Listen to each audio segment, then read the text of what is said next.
அடியார் பெருமக்களே, நாம் இந்த சிவஞான மாபாடியம் அதுல பயணியல்ல 2வது பாதம். இந்த பயணிகள் என்பது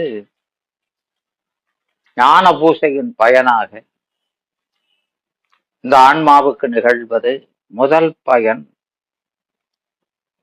அது பாச நீக்கம், பாச சயம் பண்ணுமாறு உணர்த்துதல் முதலிற்றுன்னு 10ல் அதை சொன்னாரு. அதை சொல்லும் பொழுது அந்த 10ஆம் நூற்பா 9ல் தொடர்ந்து வரக்கூடியது. அதனால 2ஐயும் இரட்டை நூற்பாக்கள் என்று சொல்வார்கள். அது பூசையில, ஞான பூசையில போது முறையும் நிற்கும் முறையும் கூடுவது. அது ஓத்து வேற இருந்தா கூட இரண்டு எதை பற்றி சொல்வது? ஒரே பொருளை பற்றி. அதனால அது இரட்டை நூற்பா அப்படின்னு சொன்னாரு. அதனால அதை விளக்குவதற்காகவே 9ஆம் நூற்பாவை ஆன்ம சுத்தின்னு சொன்னவர் இத பாச நீக்கம், பாச சயம். அப்போ ஆன்ம சுத்தினாலும் பாச நீக்கம்னாலும் பொருள் வகையால் ஒண்ணுதான். அதனால ரெண்டும் ஒரு பொருளை பற்றி பேசுவதுங்கிறத மெய்கண்டார் அப்படி உணர்த்தினாரு. எது கருத்துறையிலேயே உணர்த்தினாரு இல்லையா? அப்போ அந்த 10ஆம் நூற்பாவுல அந்த நிற்க, ஏகனாகி இறைவனி நிற்க, அது வரைக்கும் சாதனம். அப்போ 9 சாதனைகள். இது பயணியல் தான். பயணியல்னா கூட என்ன செய்யறாரு? அந்த சூத்திரத்துல முதல் 2 வரி சாதனத்தை தான் சொல்றாரு. அப்போ ஏகநாதல் இறைவனி நிற்றல்ங்கிறதெல்லாம் என்னது? சாதனம், முயற்சி. அப்போ இந்த சாதனம் பயனுங்கிறது இதுவரைக்கும் சாதனம், இதுவரைக்கும் பயன் அப்படின்னு அறுத்து சொல்ல முடியாது.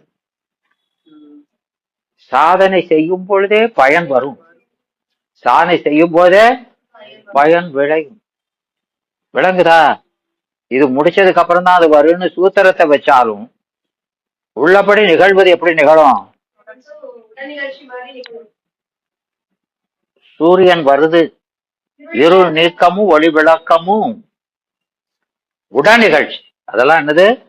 உடன் நிகழ்ச்சி. அதனால இங்க அதை சொல்லும் போது அதை ரெண்டையும் சேர்த்து சொன்னார். அப்போ ஏகனாகி இறைவனை நிற்கங்கிறது வரைக்கு அவர் சாதனையா வச்சு அதுக்கப்புறம் பயன் மலம் ஆயுதனோடு வல்வினைகின்றே அப்படின்னு அந்த ஆகாமியம்ங்கிற வினையை செய்வதற்கு அது ஒரு காரியம். வினை என்பது செயப்படு பொருள்.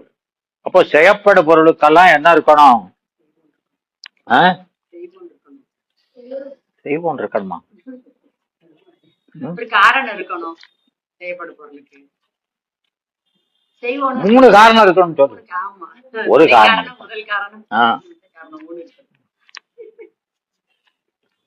இல்லையா? குறைஞ்சபட்சம் அத விரிச்சு சொன்னா 8 காரணமா சொல்லியிருக்காரா இல்லையா? ஆமா. வினையை செய்வது செய்யப்படும் பொருளே நிலனே காலம் கருவி என்னதற்கு இருபயன் தொழில் முதல் நிலைன்னு 8 சொல்றாரு. விரிச்சு சொன்னா 8, சுருக்கி சொன்னா 3.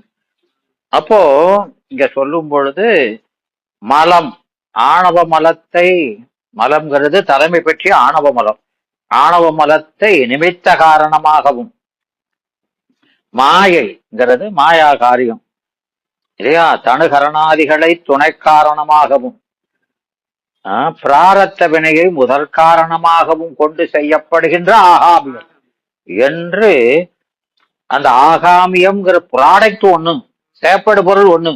ஆனா அதுக்கு செய்வதற்கான காரணங்கள் 3. அதனால அதை ஒருமை வாசகத்துல கொண்டு முடிச்சாரு இல்லையா? அப்படித்தானே முடிக்கிறாரு.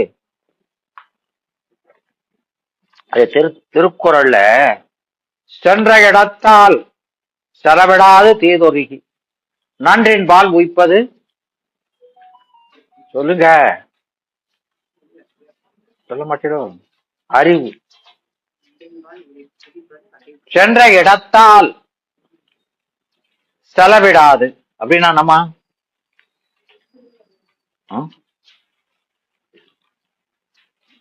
தாய் சென்ற இடத்தால் நம்ம நமக்கு இருக்கிறது 5 பொறி. 5 பொறிகளும் அதுக்குரிய விடயங்கள் வெவ்வேறு இல்லையா? பொறிகள் பல, அது செல்கின்ற இடமும் பல. ஆனா என்ன சொல்றாரு? இடத்தால்னு ஒருமை வாசகத்துல சொல்றாரு திருவள்ளுவர். விளங்குதா ஏன் அப்படி சொல்றாரு? ஒரு நேரத்துல ஒரு கருவி ஒரு விடயத்துலதான் செல்லும் அப்படிங்கறதுனால ஒருமை. அதனால இங்க பலவா இருந்தாலும் ஒண்ணு. அதுபோல இங்க 3 காரணங்கள் இருந்தாலும் அதை கொண்டு செய்யக்கூடிய ப்ராடக்ட் என்னது? ஒண்ணு. அதனால ஒருமை வாசகத்துல முடிச்சாரு அப்படின்னு இலக்கணம் தப்பாம சொல்லியிருக்கிறாருன்னு காமிக்கிறாரு. விளங்குதா? அதனால மல மாயதனோடு வல்வினை என்றேன்னு ஒருமை என்றாம்னு சொன்னா பன்மை. அப்படி சொல்லல, 3 சொல்லி ஒருமையில முடிக்கிறார். செய்யக்கூடிய ஒரு வினை. விளங்குதா? ஒரு வினை. அந்த வினையை ஒருவினையானால் நீ மலத்தின் ஒருவினை என்று அறியப்படும். ஒரு வினைனானது அது ஒரு வினை அப்படின்னு பிரிக்கிறது. ஒரு வினைன்னு சேர்த்து சொன்னா அதுக்கு அர்த்தம் வேற, பிரிச்சு சொன்னா ஒரு அர்த்தம். ஒரு வினாய் அப்படின்னா நீங்குதல். ஒரு புதல்னானது நீங்குதல். வினையில நீங்கிட்டா நோய் நீங்கிடுதேன்னு அர்த்தம். டெம்பரேச்சர் பார்க்காரு இல்ல இல்லையா? 98.4 இருக்கு, மேல போகல. காய்ச்சல் போயிடுது அப்படின்னா என்ன அர்த்தம்? மருந்து தேவையில்லை இல்லையா? அதுபோல நமக்கு காய்ச்சல் எது அறியாமை, அதை காட்டக்கூடியது வினை. தப்ப வினைய செய்ய மாட்டுக்கான் அப்படின்னா என்ன அர்த்தம்? நேராயிடுது, அறிவு நேராயிடுது, கோட்டமெல்லாம் நிமிர்ந்துடுது, வீட்டுக்கு அனுப்பிடலாம். விளங்குதா? அதுதானே நோய் காட்டி. கண்மம்ங்கிறது என்னது? நோய் காட்டி. அதனால அந்த கண்மத்துல உருவிட்டாம்னா நோயில இருந்து நீக்கிட்டாம்னு அர்த்தம். விளங்குதா? அதான் பாச செயம்னு வச்சிருக்காரு. நீங்கனது கண்மத்தை தான் சொல்றாரு. ஆனா அதுக்கு கருத்துரை என்ன சொல்லி இருக்கிறாரு? 3 நீங்கிட்டாம்னு சொல்றாரு. ஏன்னா இது 1 நீங்கினா 3 நீங்கிறதுன்னு அர்த்தம். அது முதல் பயன் இல்லையா? 2வது பயன் சிவப்பேரு. அப்போ அந்த அறிவினால் ஆவது என்னது?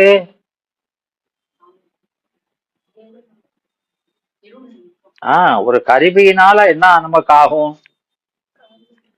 ஏமா கருவியினால என்ன வரும்?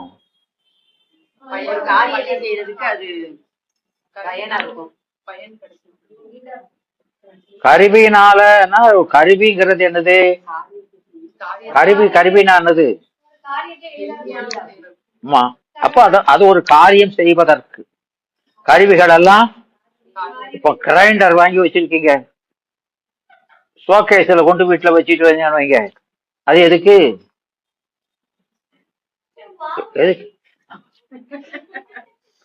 அப்போ அதை வச்சு ஒரு காரியம் செய்யறதுக்கு தானே. இப்ப அறிவுங்கிறது ஒரு கருவி இல்லையா? அப்ப அந்த கருவிங்கிற அது எதுக்கு? அந்த அறிவை கொண்டு எதை அனுபவிக்கணுமோ அதை அறிந்து அனுபவிக்கணும் இல்லையா? அந்த அறிவு என்பது ஒன்றை அறிந்து அனுபவிக்கிற கருவி. அப்போ அதை கொண்டு எதை அறியணும்? அதுக்கு அப்போ அந்த அறிவுக்கு விடயம் சிவம். அவனை அறியணும், அவனை அனுபவிக்கணும். விளங்குதா? அதை சொல்வதுதான் 11வது நூற்பா இல்லையா? அப்போ ஒரு பொருளை அறிவதுன்னா என்னது?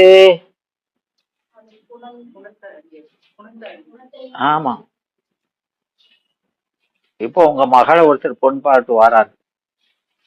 உங்க மகளை பொன் கேட்டு வாராங்க. விசாரிக்காங்க, இந்த பிள்ளைய உங்களுக்கு தெரியுமா அப்படின்னு பக்கத்து விட்டு இருந்த அம்மாட்ட. எனக்கு மட்டுமா தெரியும், எல்லாத்துக்கும் தெரியத்தான் செய்யும் அப்படின்னா என்ன லூசு மாதிரி பேச, தெரியுமான்னு என்ன அர்த்தம்? உங்க கேரக்டரை தெரியுமான்னு அர்த்தம்.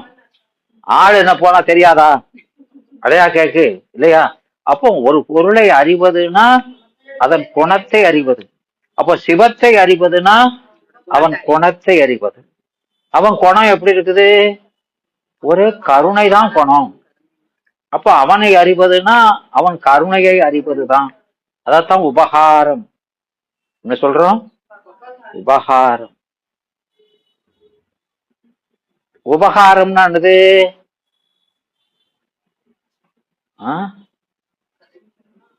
என்னதுமா? உபகாரி, உபகாரம் என்னன்னா உபகரித்தல், தொழில் பெயர்.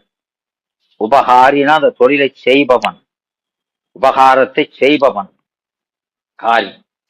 விளங்குதா? அப்போ இந்த உபகாரம் என்னது? நமக்கு உதவி. என்னத்துக்கு உதவுறது? இன்பத்துக்கு உதவுதல். நமக்கு எதுல டிஃபிஷியன்சி இருக்குதோ அதுல உதவுதல். நம்மகிட்ட என்ன குறைன்னு இருக்குதோ அந்த குறையை நீக்கி உதவுவதுதான். ஆமா, விளங்குதா? அறிவினால் ஆவது உண்டோ? அறிவினால் ஆவது ஒன்று உண்டோ? அறிவினால உனக்கு ஆவது ஒன்று உண்டோன்னு ஆகின்ற பயன் ஏதாவது உண்டு. பயன்கிறத அவாய்ட் இல்லை, அதை வருவிச்சு சொல்லணும். விளங்குதா?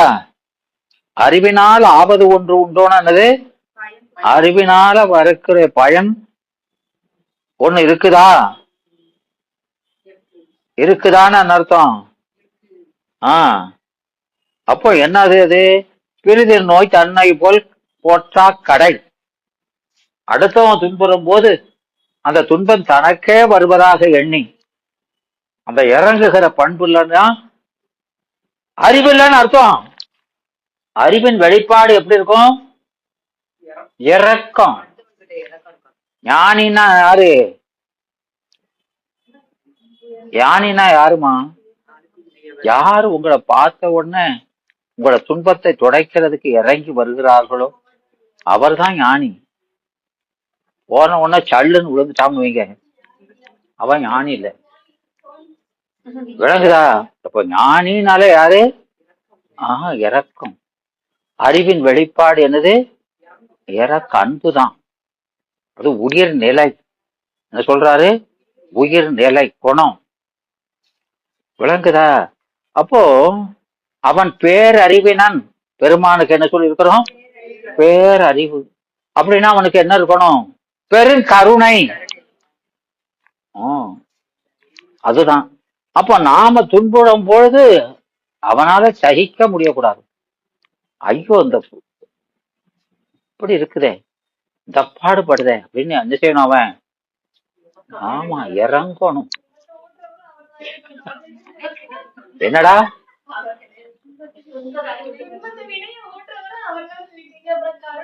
ஏமா? அது இல்லம்மா, அப்படி சொல்லாத தாயி.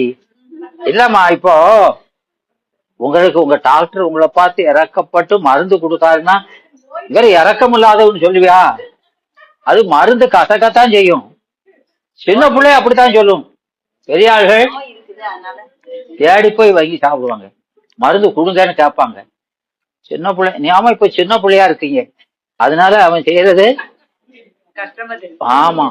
டாக்டரை பார்த்து பூச்சாண்டி இந்த மாதிரி கடவுளை பார்த்து சொல்லிக்கிறீங்க. விளங்குதா? சின்ன பிள்ளை தானே அப்படி சொல்லும், பார்த்து ஒழியுமில்ல. இப்ப நாம தேடி போய் இன்ஜெக்ஷன் போடுங்க சாருங்க இல்லையா? ஆமா, நீங்க இன்னும் பெரிய பிள்ளையா வளரல, இன்னும் வளர்ந்தா அப்படி சொல்ல மாட்டீங்க. விளங்குதா? எனவே அவன் என்னம்மா தீயரே இல்லான்னு சொல்றான்லம்மா. உன் பேரே சங்கரன், நன்மை சொன்னான். அதனாலதான் மாணிக்க நரகம் புகினும் இல்லை. நீ நரகத்துல போட்டாலும் இதுதான் எனக்கு நல்ல மருந்துன்னு நான் நன்றியோடு ஏற்றுக்கொள்வேன். அடா பாவி இப்படி போட்டேன்னு நான் சொல்ல மாட்டேன். விளங்குதா? அதுதான் பக்தி. அந்த நம்பிக்கை இல்லையே உங்களுக்கு இன்னும்.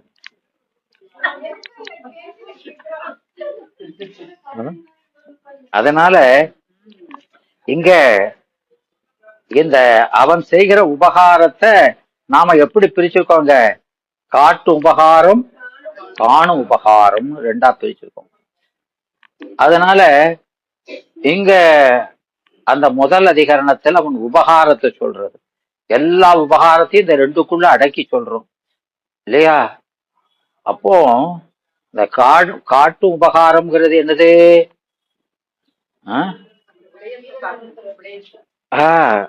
காட்டு உபகாரம்ங்கிறது அறிவை விளக்குதல், அறிவை விளக்கு. காணும் உபகாரம்ங்கிறது ஆமா அந்த விடயத்தை விளக்குறது, ரெண்டை செய்யறது, அனுபவத்தை விளக்குறது. அந்த ரெண்டு முதல்ல அறிய வைக்கிறது, பிறகு அனுபவிக்க வைக்கிறதுன்னு ரெண்டா இருக்கு இல்லையா? அதனால இங்க அந்த முதல் அதிகரணத்துல அவன் ஒண்ணு செஞ்சா போதும் ஒண்ணு செய்ய வேண்டாம்னு சொன்ன ஈஸ்வர அதிகாரிகளை மறுத்து இல்லையா, அவனும் அவற்றது விடயத்தை உணரும் அப்படின்னு மேற்கோள் சொன்னோம் இல்லையாமா? அவனும்னா யாரு? அவனும் அப்படின்னா என்னது? அந்த உண்மை. அப்போ அந்த ஞான காரணனும் ஞாதுருவோடு அறிபவனோடு அறிவிப்பவனும் விளங்குதா? இந்த ஞானத்துக்கு காரணமா இருக்கிறவனும் கூட இருந்து ஆமா அவற்றது, அவற்றதுனான எல்லா ஆன்மாக்கள் இல்லையா, முத்தான்மாக்கள் பெத்தான்மாக்கள் எல்லாருடைய உடையத்தையும் உணரும் இல்லையா, அறிவான் என்பது இல்லையா? அது மேற்கோள் சொல். அவன் இல்லாம அவனை இன்றி அமைந்து இந்த ஆன்மாக்கள் ஒன்றையும் விடகியா. அப்போ அவனுடைய உதவி இல்லாம இந்த ஆன்மாக்கள் ஒன்றையும் அறியவும் செய்யாது, அனுபவிக்கவும் செய்யாது. அதனால ரெண்டுமே அறிவின் செயல். அப்போ அந்த அறிவை விளக்குற அமைந்தாதான் நமக்கு அறிவை விளங்கும். அதனால அவன் இல்லாம நமக்கு அது விளங்காது அப்படின்னு சொல்லிட்டு அதுக்கு ஒரு திருட்டாண்டமா கண்ணொளி விளக்கொளி வச்சு பார்த்தோமா இல்லையா? பார்த்தோம். அப்போ அந்த கண்ணு எப்படிப்பட்ட கண்ணா இருந்தாலும் அது என்ன செய்யாது, தனித்து காணாது அப்படின்னு சொல்றோம். அப்போ அதனால அந்த கண்ணு வியஞ்சகம் இல்லாம இந்த ஆன்மா ஒன்றையும் அறியாது. அப்போ அமைந்து விடையாங்கிறது உரத்து தெரியாது, அமைதலும் இல்லை. அப்போ விடையத்தலுக்கும் அறிதலுக்கும் என்ன சம்பந்தம்? ஒரு சம்பந்தம் இருக்குது. என்ன சம்பந்தம்? அறிதல் அனுபவித்தல் ரெண்டுக்கும் என்ன சம்பந்தம் இருக்குது? அனுபவம் தொழில் தாமா. அப்போ அறிதல்ங்கிறது ஒரு பொருளை அறிதல்ங்கிறது அந்த அறிவினால அந்த குணத்தை தெரிந்து கொள்ளுதல் இல்லையா? அத மீள மீள சிந்திக்கிறது தான் என்னது? அறிந்த பொருளில் அழுந்துதல் அனுபவம் இல்லையா? அப்போ அப்போ நாம அறிந்த பொருளை மீள மீள சிந்திப்பதுக்கு பேரு அறிதல். சிந்திக்கிறதுனா அறிதல், மீள மீள அறியறதுக்கு பேரு என்னது? அனுபவம். அப்போ நீள அந்த அறிதல் தொழில் நீள நடந்தா அனுபவம், நீள நடந்தா ஒரு அனுபவம்.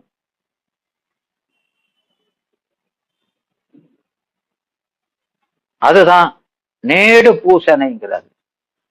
விளங்குதா? பூசணைங்கிறது ஒரு அனுபவம் வரணும்னு என்ன செய்யணும்? தொட்டோம் மூடிட்டோம்னு இருக்கப்படாது இல்லையா? காட்டுனா மறைச்சிட்டாங்க, காட்டி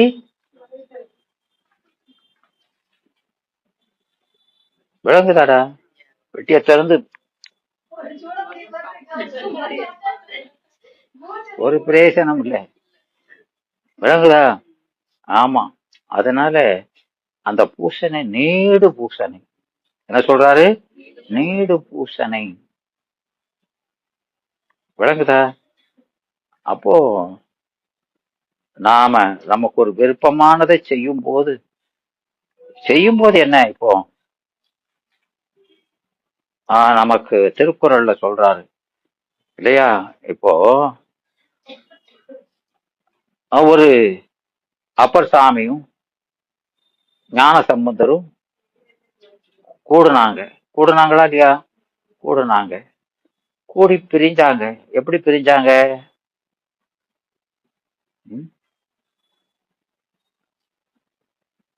ஏமா இப்ப நாம வகுப்புக்கு வந்தாச்சு, வான்முகில் வளாது பெய்கன்னு சொன்னாச்சுன்னா பிரிஞ்சிடும். எப்படி பிரிகிறோம்? அடுத்த நிமிஷத்துல ஆள இடத்த காலி பண்ணி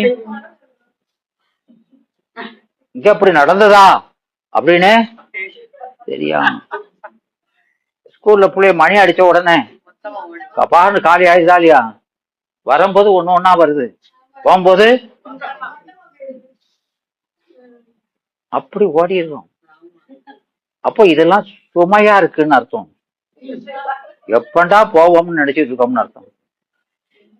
போச்சோன்னாலும் போக மாட்டேக்கான் தேசுக்குள்ள. கால தேய்ச்சிக்கிட்டு நிக்கான். ஏதாவது சொல்ல மாட்டாரா? அந்த இதுல சொல்றாரா இல்லையா? சிறப்பு பாயிரத்துல அந்த மெய்கண்டார சொல்றாரு இல்லையா? அப்போ என்ன சொல்றாரு? என்னமா?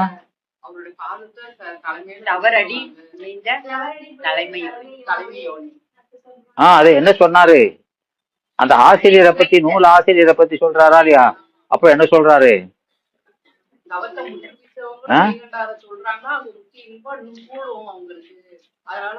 அது சரிடா, அவருடைய திருவடிய முத்தர்களும் சூடிக்கிறாங்கன்னு சொல்றது சரி. ஆனா அவரை அந்த மெய்கண்டார ஆமா அந்த தேனை சூழ்ந்த வண்டுகள் போல, உண்மை விளக்கத்தில் சொல்வார், தேனை சூழ்ந்த வண்டுகள் போல மாணவர்கள் அவரை சுத்திக்கிட்டு அவர் எங்கெல்லாம் போறாரோ உடையே போறாங்க இல்லையா? அப்படி சொல்றாரா இல்லையா? ஆமா. அப்படி அந்த தேன் என்று அறிந்து பின்பற்றுகிற மாணவர்கள், ரொம்ப உத்தம மாணாக்கர்கள் இருக்க, அத்தனையும் போட்டுட்டு இதனுடைய ருசியே அறியாத என்ன வந்து அந்த பவக்கடல்ல கிடந்த எண்ணெய் வந்து தூக்கினாயே அப்படின்னு சொல்றாரா இல்லையா? மனவாசன் கிடந்த விளங்குதாமா? அப்போ உண்மை மாணவருடைய இலக்கணத்தை அங்க சொல்லியிருக்காரா இல்லையா? ஆமா. அதத்தான் மணிவாசகரும் சொல்றாரு. அந்த அவர் கூட வந்த 999 பேரும் அவர் கூடயே வந்தாங்க, கூடயே போயிட்டாங்க. எனக்கு அந்த பக்குவம் இல்லாததுனால இங்க விட்டுட்டு போயிட்டேன்னு சொல்றாரா இல்லையா? அதனால இங்க அந்த நீள நினைக்கிறது பேரு தான் அனுபவம். விளங்குதாமா? ஒரு கரும்பு துண்டை வாயில வச்சிரும், வச்சாச்சு துப்பியாச்சுன்னா அனுபவம். எவ்வளவு சவைக்கமோ அவ்வளவுக்கு என்னது? அந்த சவைக்கிறது தான் அறிந்த பொருளை அசை போடுதல் இல்லையா? பெருமான பலவாறு நினைச்சு பாக்குறது. இப்படியெல்லாம் செய்யறானே அப்படின்னு அவனை நினைக்கணும். கண்ட வேலை நினைக்கிறது.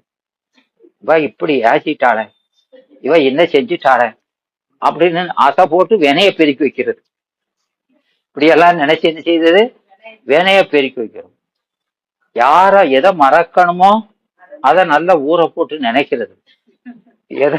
எதை நினைக்கணுமோ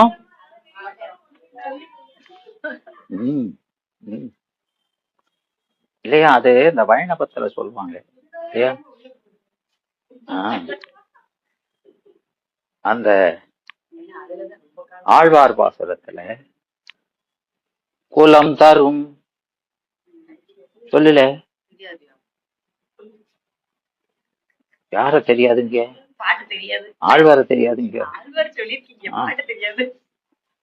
செல்வமும் தந்திடும் அடுபார்படு துயராயின எல்லாம் நிரந்தரம் செய்யும் நீழ்வு சும்பு அருளும் நலம் தரும் சொல்ல நான் கண்டுகொண்டேன் நாராயணா எனும் நாமம் அப்படின்னு இருக்கா இல்லையா? ஆமா. அப்போ அத அவனை நினைச்சுக்கிட்டு இருந்தா இதெல்லாம் தரும் அப்படின்னு சொல்றாரு. அப்போ அத ஒருத்தர் சொன்னாரு, ஒருத்தர் கேட்டாரு, பெருமாள் கோயில்ல உள்ளவர் தான், இருந்தாலும் நம்மகிட்ட ஒரு நம்பிக்கையோட கேட்காது இருக்கேன். அப்போ அடியார்படு துயராகினையெல்லாம் நிரந்தரம் செய்யுங்கிறாரே, நம்ம துயரத்தை நிரந்தரமா வச்சிருவாரா சார்? இது என்ன சார் இப்படி இருக்குது அப்படின்னு அவரு கேட்க கேள்வி சரிதானே, பாட்டு அப்படித்தான் இருக்குது.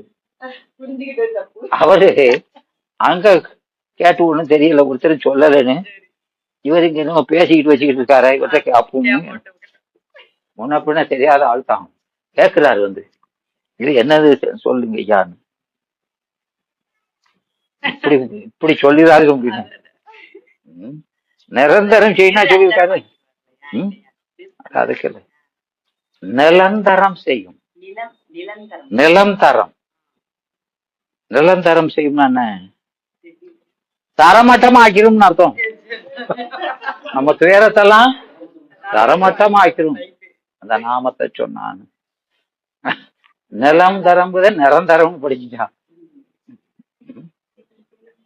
உன்னடக்க ஒன்ன படிச்சுட்டா என்ன செய்ய இல்லையாமா? அதனால இந்த பெருமானே அவனுடைய கருணையை நினைக்க நினைக்க நமக்கு என்ன ஆகுது, துன்பங்கள் எல்லாம் நீங்குது, இன்பம் நிலைக்குது. அதனால என்ன செய்யணும், நீள நினைக்கணும். நீள இல்லைன்னா வினை வந்து சூழ்ந்துடும், துன்பம் வந்து சூழ்ந்துடும். அதனால உரத்தலும் தரித்தலும் அப்படிங்கிறத உரத்து தெரியாது என்றால் போல வேறு வேறு வினையாய் நின்றமையின் ஈரிடத்தும் கூட்டி உரத்தலும் தரித்தலுங்கிற உண்மைய அப்படி சொல்லணும்னு போனதெல்லாம் பார்த்தோம் இல்லையா? அதனால அந்த காட்டு உபகாரமும் காணுபகாரமும் தனித்தனியா நடக்காது. முதல்ல இது நகழ்ந்து அது நகழும். அதனால அது ரெண்டுக்குமே அவனுடைய இது வேணும். உபகாரம் இல்லாம அறியவும் முடியாது, அனுபவிக்க முடியாது அப்படின்னு சொல்றார். அப்போ அந்த விடையா என்பது ஆன்மாக்கள். யாரு விடையா? இன்றியமைந்து விடையான ஆன்மாக்கள் விடையா அப்படிங்கிற அந்த ஆன்மாக்கள் என்ற பேரடியில் பிறந்த விடையான்னு சொல்றதுனால எதிர்மறை வினை இல்லையா?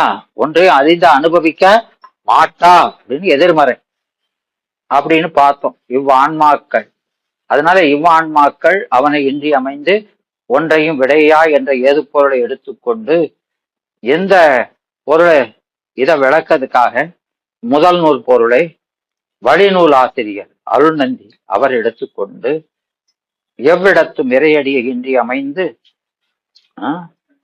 ஒன்றை அறிந்து இயற்றிடா உயிர்கள் என்று அத வழிநூல்ல சித்தியார்ல அவர் சொன்னாருன்னு பார்த்தோம் இல்லையா? எவ்விடத்தும், எவ்விடத்தும் அப்படிங்கிறது இடத்தை குறிக்கல, காலத்தை குறிக்க. எந்த காலம், என்ன காலம்னா பெத்த முக்தி என்ற இரண்டு, பெத்த காலத்தும் முக்தி காலத்தும். பெத்தம்னா என்னமா,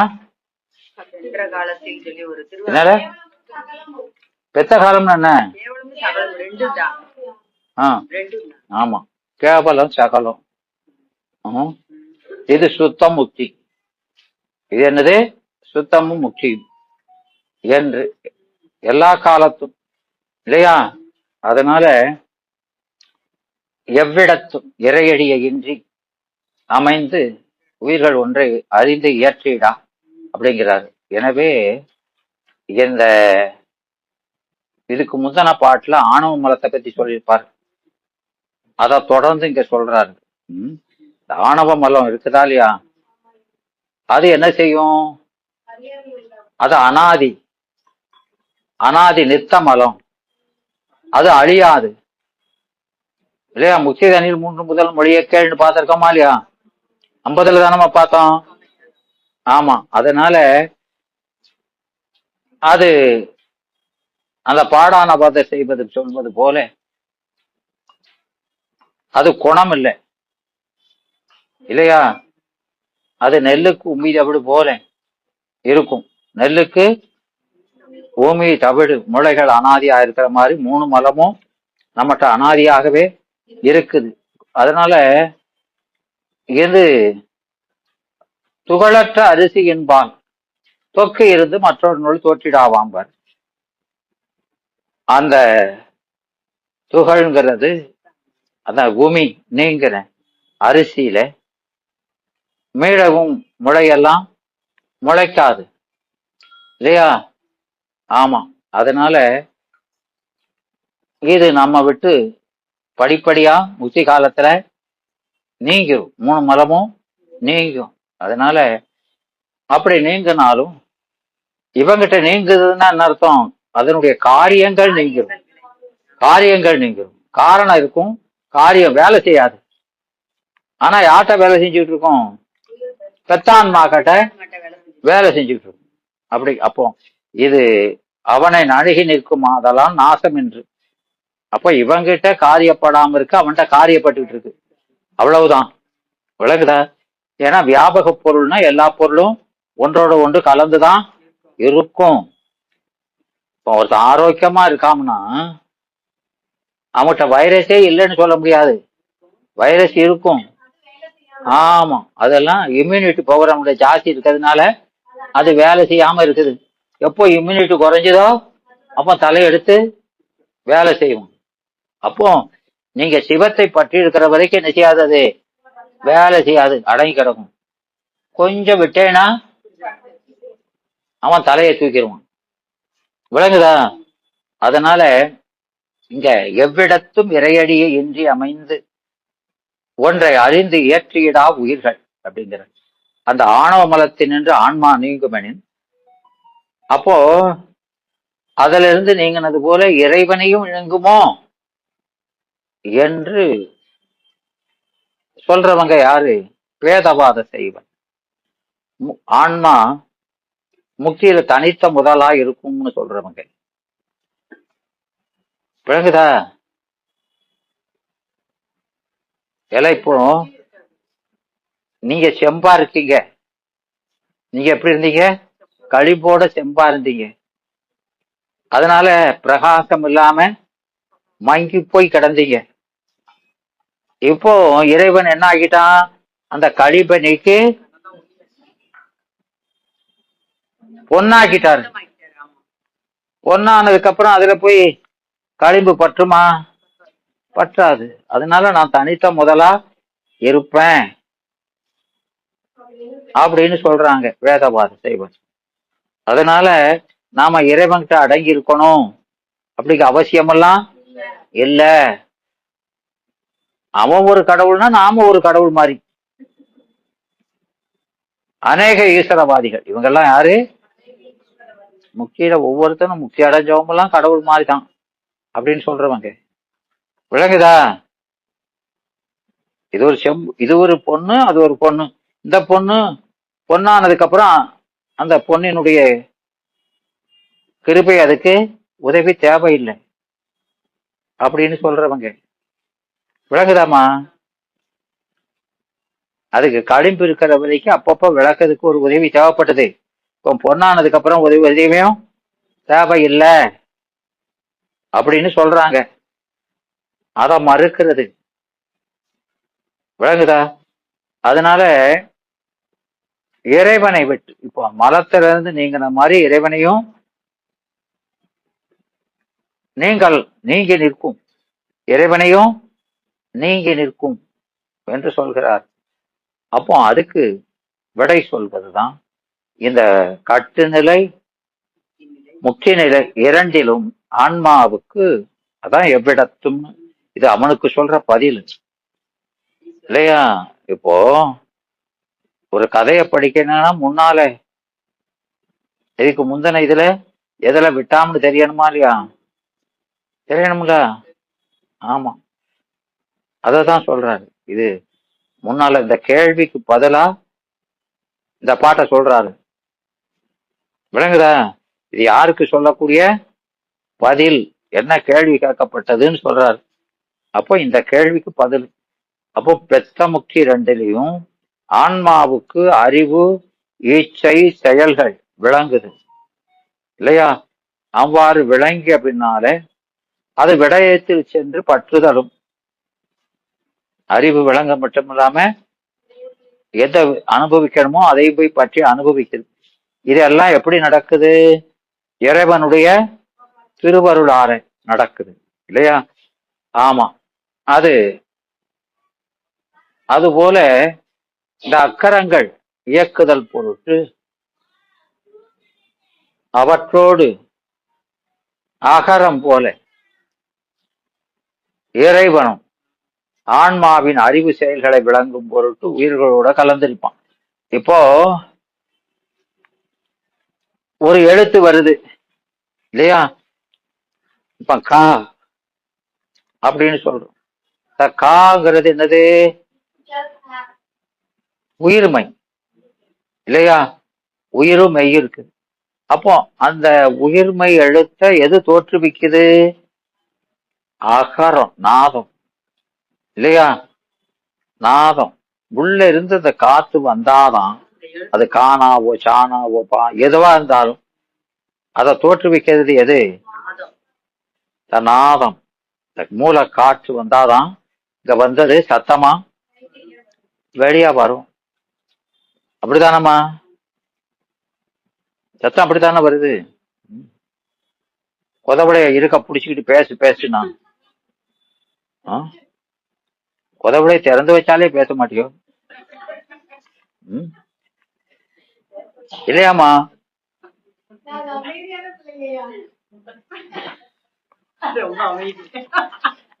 இப்போ நாதஸ்வரம் வாசிக்கான், உள்ள இருந்து வர்றது நாதம் சுவரங்களா வருது. அந்த துளைகள் வழியா சுரங்களாக மாறி வருவதனால் நாதம் சுரங்களாக மாற்றப்படுவதனால நாதசுரம் வரும். அவன் கழுத்தை அப்படி புடைப்பா வச்சுக்கிட்டு தானே வைக்கிறான். கட்டி ஊதுனா காத்து வரலன்னா ஒண்ணும் வராது இல்லாமா? வராது. அந்த அகரம் மாதிரி நிற்கிறது தான் இறைவன். அந்த அகரம் மாதிரி நிற்கிறது தான் இறைவன். நமக்கு இப்படி வெவ்வேறு விதமான அறிவுகள் தோன்றி மறைறதுதான் இந்த எழுத்து போல. விளங்குதா? அப்போ அது இல்லைன்னா இது இல்ல. எழுத்துக்கள் தோன்றதும் இல்லை, அது இயங்குதலும் இல்லை. அப்போ நம்ம அறிவும் விளங்காது, அனுபவமும் விளங்காது. அதுக்கு உதாரணம் என்ன சொல்றாரு? இந்த அகரம்ங்கிற உள்ள இருந்து மூல காற்று இல்லைன்னா உயிர் எழுத்தோ மெய்யெழுத்தோ தோன்றாதது போல இல்லையா? இறைவன் இல்லைன்னா நமக்கோ ஆமா நாம உயிர் உடம்பு எல்லாமே இயங்காது அப்படின்னு சொல்றாரு. விளங்குதா? உடம்பை இயக்குறது யாரு? அவன்தான். நீங்க தான் கைய கால ஆட்டிட்டு இருக்கோம்னு நினைக்கும். திடீர்னு நீங்க நினைச்சாலும் ஆடாம போயிரும். பேருதாரியா? ஓ நம்ம ஆட்டல புழுக்குன்னு அப்பதான் தெரியுது. விளங்குதா? நாம ஆட்டுதோம்னு நினைச்சுக்கிட்டு இருக்கோம். ஆனா உள்ளபடி யாரு ஆட்டுதா? அவன் தான் ஆட்டுதான். விளங்குதா? ஆமா. அதனால இறைவன் இல்லாம ரெண்டுமே இல்லை. எப்படி இது அகரம் இல்லாம ரெண்டு எழுத்தும் இல்லையோ அது போல இறைவன் இல்லாம நமக்கு அறிவும் இல்லை, செயலும் இல்லை அப்படிங்கிறார். அதனால அந்த ரெண்டோடும் கலந்து நிக்குது. உயிர் மெயிலையும் கலந்து நிற்பது அந்த காற்று இருக்காரியா, அது நிக்கிறது மாதிரி நம்ம அறிவிலையும் செயலையும் கலந்து நிற்பவன் இறைவன் அப்படிங்கிறார். அப்போ அப்படி அறிவு விளங்கி அறிவு செயல்கள் பின் விடயத்தில் சென்று பற்றுதன் பொருட்டும் அந்த உயிர்களை அவன் அதிர்ஷ்டித்துக் கொண்டு அவை செல்லுமாறெல்லாம் அறிந்து செலுத்தி அந்த விடயங்களும் உடனாய் கலந்து நின்று நிற்பான். அதனால அந்த ஆணவ மலத்தை நீங்கி வேறு நின்ற உயிர்கள் அதுபோல இறைவனையும் விட்டு ஆணவ மலத்தை நீங்கிற மாதிரி இறைவனை விட்டும் நீங்க முடியாது அப்படின்னு சொல்றாரு. யாருக்கு? அந்த பேதவாதி சொன்னவனுக்கு இத சொல்றாரு இல்லையா? அதனால அது அந்த சிபி 19வது பாட்டு என்னதுமா? எண்ணறிதான் இத்தமாய் இருள் மலத்தில் அறிந்தி இறைவனையும் ஈடான ஆட்சி அன்னருள் அவையவரா அதன் அழகில் போதங்கள் அருந்து மாற்றால் புண்ணிய பாவங்கள் புரிந்து புணரும் இரு மரபாகும் பொருந்திய கால் அருளால் உள்நிலவும் ஒரு எதனால் இருளகற்றி பாதம் விட்டிடும் நற்பசுவர்க்கம்னு சொல்றாரு இல்லையா? ஆமா, அதேதான் 10லயும் சொல்றாரு. 10வது பாட்டு சிபி 10ல என்னது? அப்ப கிரிய ஜனம் அருவும் அவையாவும் ஞானத்து கிடைத்தற்கு நிமித்தம் என கிடக்கும் உண்மை சரிய கிரிய யோகத்தன்மை. அப்போ அவங்களுக்கு அந்த அந்த ஞானம் எப்படிலாம் இருக்குது? மாறாம் அலமகல அகலாத மண்ணுபோத திருவருள் ஒன்று. மலம் அகலும், ஆனா இவன் அகலவே மாட்டான். அது அகலும், குற்றம் அகலும், குணம் அகலாது. அதனால இறைவன் நீங்க மாட்டான் இல்லையா? ஆணவம் குற்றம் நீங்கும், குணம் நீங்காது. அதனால அவன் கூடயே இருப்பான் அப்படின்னு சொல்லி, அது போல இவனும் நீங்குவான்னு சொல்லக்கூடிய அந்த பேதவாதிய நீ நீங்கியே நிக்க முடியாது. அதனால அப்போ நாம் அறிந்ததுக்கு மட்டுமில்ல, அனுபவிப்பதற்கு என்ன வேணும்? ஆமா, அந்த அறிந்த பொருளை மீள மீள அறிவது, அதுதான் அனுபவம் இல்லையா? அப்போ அறிதற்கு அவன் வேணும்னா அனுபவிக்கிறதுக்கும் அவன் கண்டிப்பா வேணும். அது இல்லாம ஆன்மாவுக்கு தனித்து ஒரு செயலை செய்ய முடியாது இல்லையா? அப்போ என்னை அறிவென்றான், என் அறிவின் ஆனந்தம் தன்னை சிவம் என்றான், சந்ததம் என்னை உண்ணி பாரா மறைத்ததுவே பாசம் என்றான், எம் 3 5 முத்தராம்னு சொல்றாரா இல்லையா? ஆமா. அப்போ நம்மகிட்ட ஒரு இன்பம் வருது அப்படின்னா அது யாரு இருக்கா? இறைவன் இருக்கான். அப்ப நாம ஒண்ணு அறிகிறோம். காலையில இருந்து படுக்கிற வரைக்கும் எத்தனையோ அறிஞ்சுக்கிட்டு இருக்கோம். இதெல்லாம் அறியறது ஒவ்வொன்றுலயும் யாரு அறிவிச்சுக்கா? அப்ப அவன் இல்லாம நம்ம அந்த அறிவு வேலை செய்யவே. அப்போ அந்த அறிதல் என்பது வேற, அனுபவம்ங்கிறது வேற அல்ல. அந்த அறிதல்ங்கிறது மீள மீள தொடர்ந்து அறிஞ்சா அது பேர அனுபவம். விளங்குதா? விளங்குதாமா? அது அசை போடுதல், அதுதான் அனுபவம். அதனால ரெண்டுக்கும் அவன் உதவி இல்லாம ஒரு இதெல்லாம் விடுங்க, ஒரு இமைப்பொழுது கூட நாம அவன் இல்லாம என்ன செய்ய முடியாது. ஒரு சிறு துரும்ப கூட நம்பட்ட முடியாது.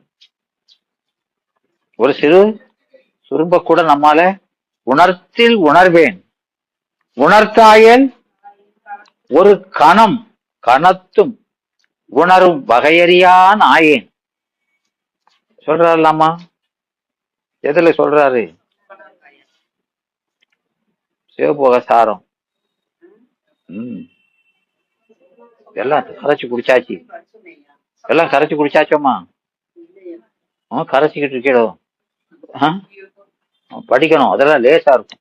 லேசா படிச்சா மனசுல வந்துடும் இல்லையா? அப்போ இமைப்பொழுதும் என்னெஞ்சில் நீங்காதான் தாழ்ங்கிற மாதிரியா? நீங்க முடியாது. நீங்கனா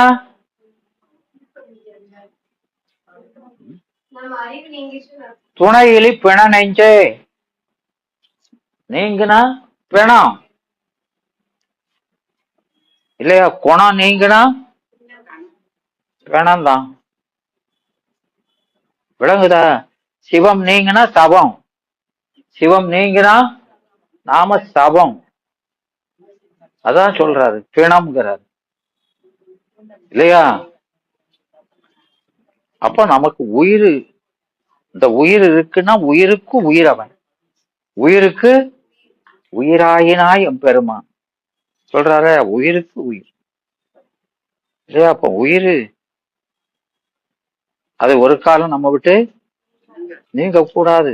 நாம இருக்கணும்னா அந்த உயிருக்கு கண்டிப்பா இருக்கணும். அது போல சிவம்ங்கிறது நம்ம விட்டு நீங்கி நிக்க முடியாது. அது நீங்கினா, உயிர் நீங்கினா எப்படி உடம்புக்கு செயல் இல்லையோ, அது போல இறைவன் அந்த சார்பு நீங்கிட்டா நமக்கு உயிருக்கு செயல் இல்லை இல்லையாமா? அதனால அத நம்ம திருமுறைகள் சாத்திரம் எல்லாத்திலையும் என்ன சொல்றாரு? அவனை உயிருக்கு உயிரே உயிரேங்கிறார். பெருமாள் என்ன சொல்றாரு? உயிர் அப்படிங்கிறார். அதனால அவனை நீங்கி உன்னை செய்யணும்னு நினைக்கவே முடியாது. அதனால அது இல்லாம நாம தனிச்சு ஒண்ணுமே செய்ய, அது கேன உபனிஷத்து படிச்சிருக்கீங்களா? கேன பார்த்திருக்கோம். என்னமா அந்த உபனிஷத்தை நீங்க படிச்சிருக்க மாட்டீங்க. அந்த உபனிஷத்தின் சாரமா இருக்கிறது காஞ்சி புராணம். அதுல வருது அமரேச படலம் அப்படின்னு. அமரேச படலம். அதுல அசுரர்களுக்கும் சுரர்களுக்கும் எப்ப பார்த்தாலும் அது நடக்குமே சண்டை. அது நடக்குது. அப்போ பார்வதி தேவி கூட இருக்கிறப்ப, ஐயோ இந்த அசுரர்கள் இப்படி இவங்களை வாட்டுறாங்களே, இவங்கெல்லாம் பயந்து ஓடுதான். இந்திரன் சந்திரமெல்லாம் தலைதெறிக்கா ஓடுதான். இவர்கள் நிறைய வரம் வாங்கி, அசுரர்கள் நல்ல தவம் செய்தான். பார்த்திருக்கீங்களாமா? தார்காசுரன் இவங்க தான் கடும் தவம் செய்யறான். இந்த இந்திரன் சந்திரம் எல்லாம் ரொம்ப ஊர்வசி பின்னால ஓடிட்டு கிடக்கும். விளங்குதா? அவனும் தான் என்ன செய்தான், யாரு துன்பப்படுகிறார்களோ அவன் தான் கடுமையா முயற்சிப்பான். கொஞ்சம் இன்பம் வந்தா சோம்பேறி பயல் ஆயிரும். விளங்குதாமா? அதனால நீங்க இப்பவும் இல்ல, அந்த காலத்துல இருந்து அவங்கதான் தவம் செஞ்சு பெரிய பெரிய வரங்களெல்லாம் பெற்று என்ன செய்யறாங்க, இவங்களை வதைக்கிறாங்க. அப்படித்தானே வருது. ஆமா. அதனால இவங்க இறக்கப்பட்டு சொல்றா, இவங்கெல்லாம் ஓடுதானா, ஐயோ பாவம் இவங்களுக்கு உதவுங்க அப்படின்னா, சரி இவன் செவிக்கட்டும்னு இவன் நினைச்சா இவன் கை வாங்கிருது. அவன் செவிக்கட்டும்னு நினைச்சா அந்த எல்லாம் எங்க இருக்கு, லகான் பூரா அங்க இருக்குது. பெருமான் என்ன நினைக்கிறாரோ அதான் நடக்குது. விளங்குதா? கடைசியில இவங்க தேவர்கள் வென்றாங்க. அசுரர்கள் எல்லாம் தோற்று ஓடிட்டான். வென்று முடிச்ச உடனே போக வேண்டியது, பெருமானுக்கு நன்றி சொல்ல வேண்டியதானே.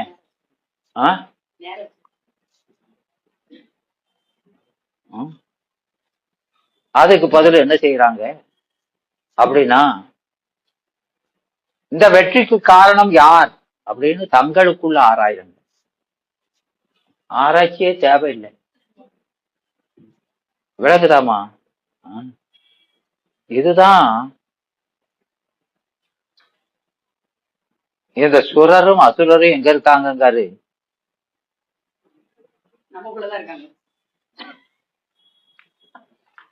அதனால இங்க தென்னாட்டுல இருக்கிறவங்க எல்லாம் சுரர், வடநாட்டுல இருக்கிறவங்க எல்லாம் அசுரர்கள். ஏன்னா இங்க உள்ள மன்னர்கள் ஒவ்வொரு வெற்றி அடைஞ்சா அந்த வெற்றியினுடைய செல்வத்தை கொண்டு கோயிலை கட்டணும். இந்த வெற்றிக்கு காரணம் பெருமான் அப்படிங்கிறதுக்கு ஒவ்வொரு ராஜாவும் என்ன செஞ்சான், பேர் விளங்குறதுக்காக அங்க அரமனை கட்டுவான், பேலஸ். விளங்குதா? வடநாட்டுல பூரா என்ன செய்வான், பேலஸ் கட்டுவான் அப்படிங்கிறார். விளங்குதாமா? அவன் தான் காரணம்னு நினைச்சான், இவன் சிவம் காரணம். அதான் தென்னாடுடைய சிவனே பெறும். மற்றவர்களுக்கெல்லாம் இறைவான் தான் சொல்றாரு. இவங்கதான் சிவனே என்று தெளிந்தவர் இல்லையாமா? அதனால இங்க சொல்றாரு, அவங்க இந்த வெற்றிக்கு காரணம் நாங்காம், இந்திரன் ஆந்தாம்கான், என் வச்சிராயுதம்கான், ஒருத்தன் வரணும் நாங்கான்னா, ஆளாளுக்கு சண்டை காடு போடுறான். இவங்களுக்குள்ள சண்டை, அவன் சண்டை ஓஞ்சிடுது. இத பாக்குறான், ஐயா என்ன இப்படி இருக்குது, இந்த பிள்ளை எப்படி சட்டை போட்டு நடக்குது, யாரு வெற்றியை கொடுத்தாங்களோ அதை கூட கண்ணு தெரியலையே அப்படின்னு நினைக்கிறான். இதுதான் பசுஞானம்ங்கிற தன்னை விகத்தல். ஒவ்வொருத்தரும் தன்னை. அந்த அசுரருங்கிறது யாரு? பாசஞானம் போயிடுது. பாசஞானம் போன உடனே ஏன் நான் தான் நீதான், நானே பிரம்மம்னு சண்டை போடுது. அதை பார்த்து சகிக்காம ஐயா நீங்க போய் அதை தீர்க்கணும் அப்படின்னு. அப்ப அந்த அம்மை வந்து சொல்றான், இங்க பெருமான் ஒரு இயக்கர் போல. இயக்கர்னா யாரு? அது என்னம்பா?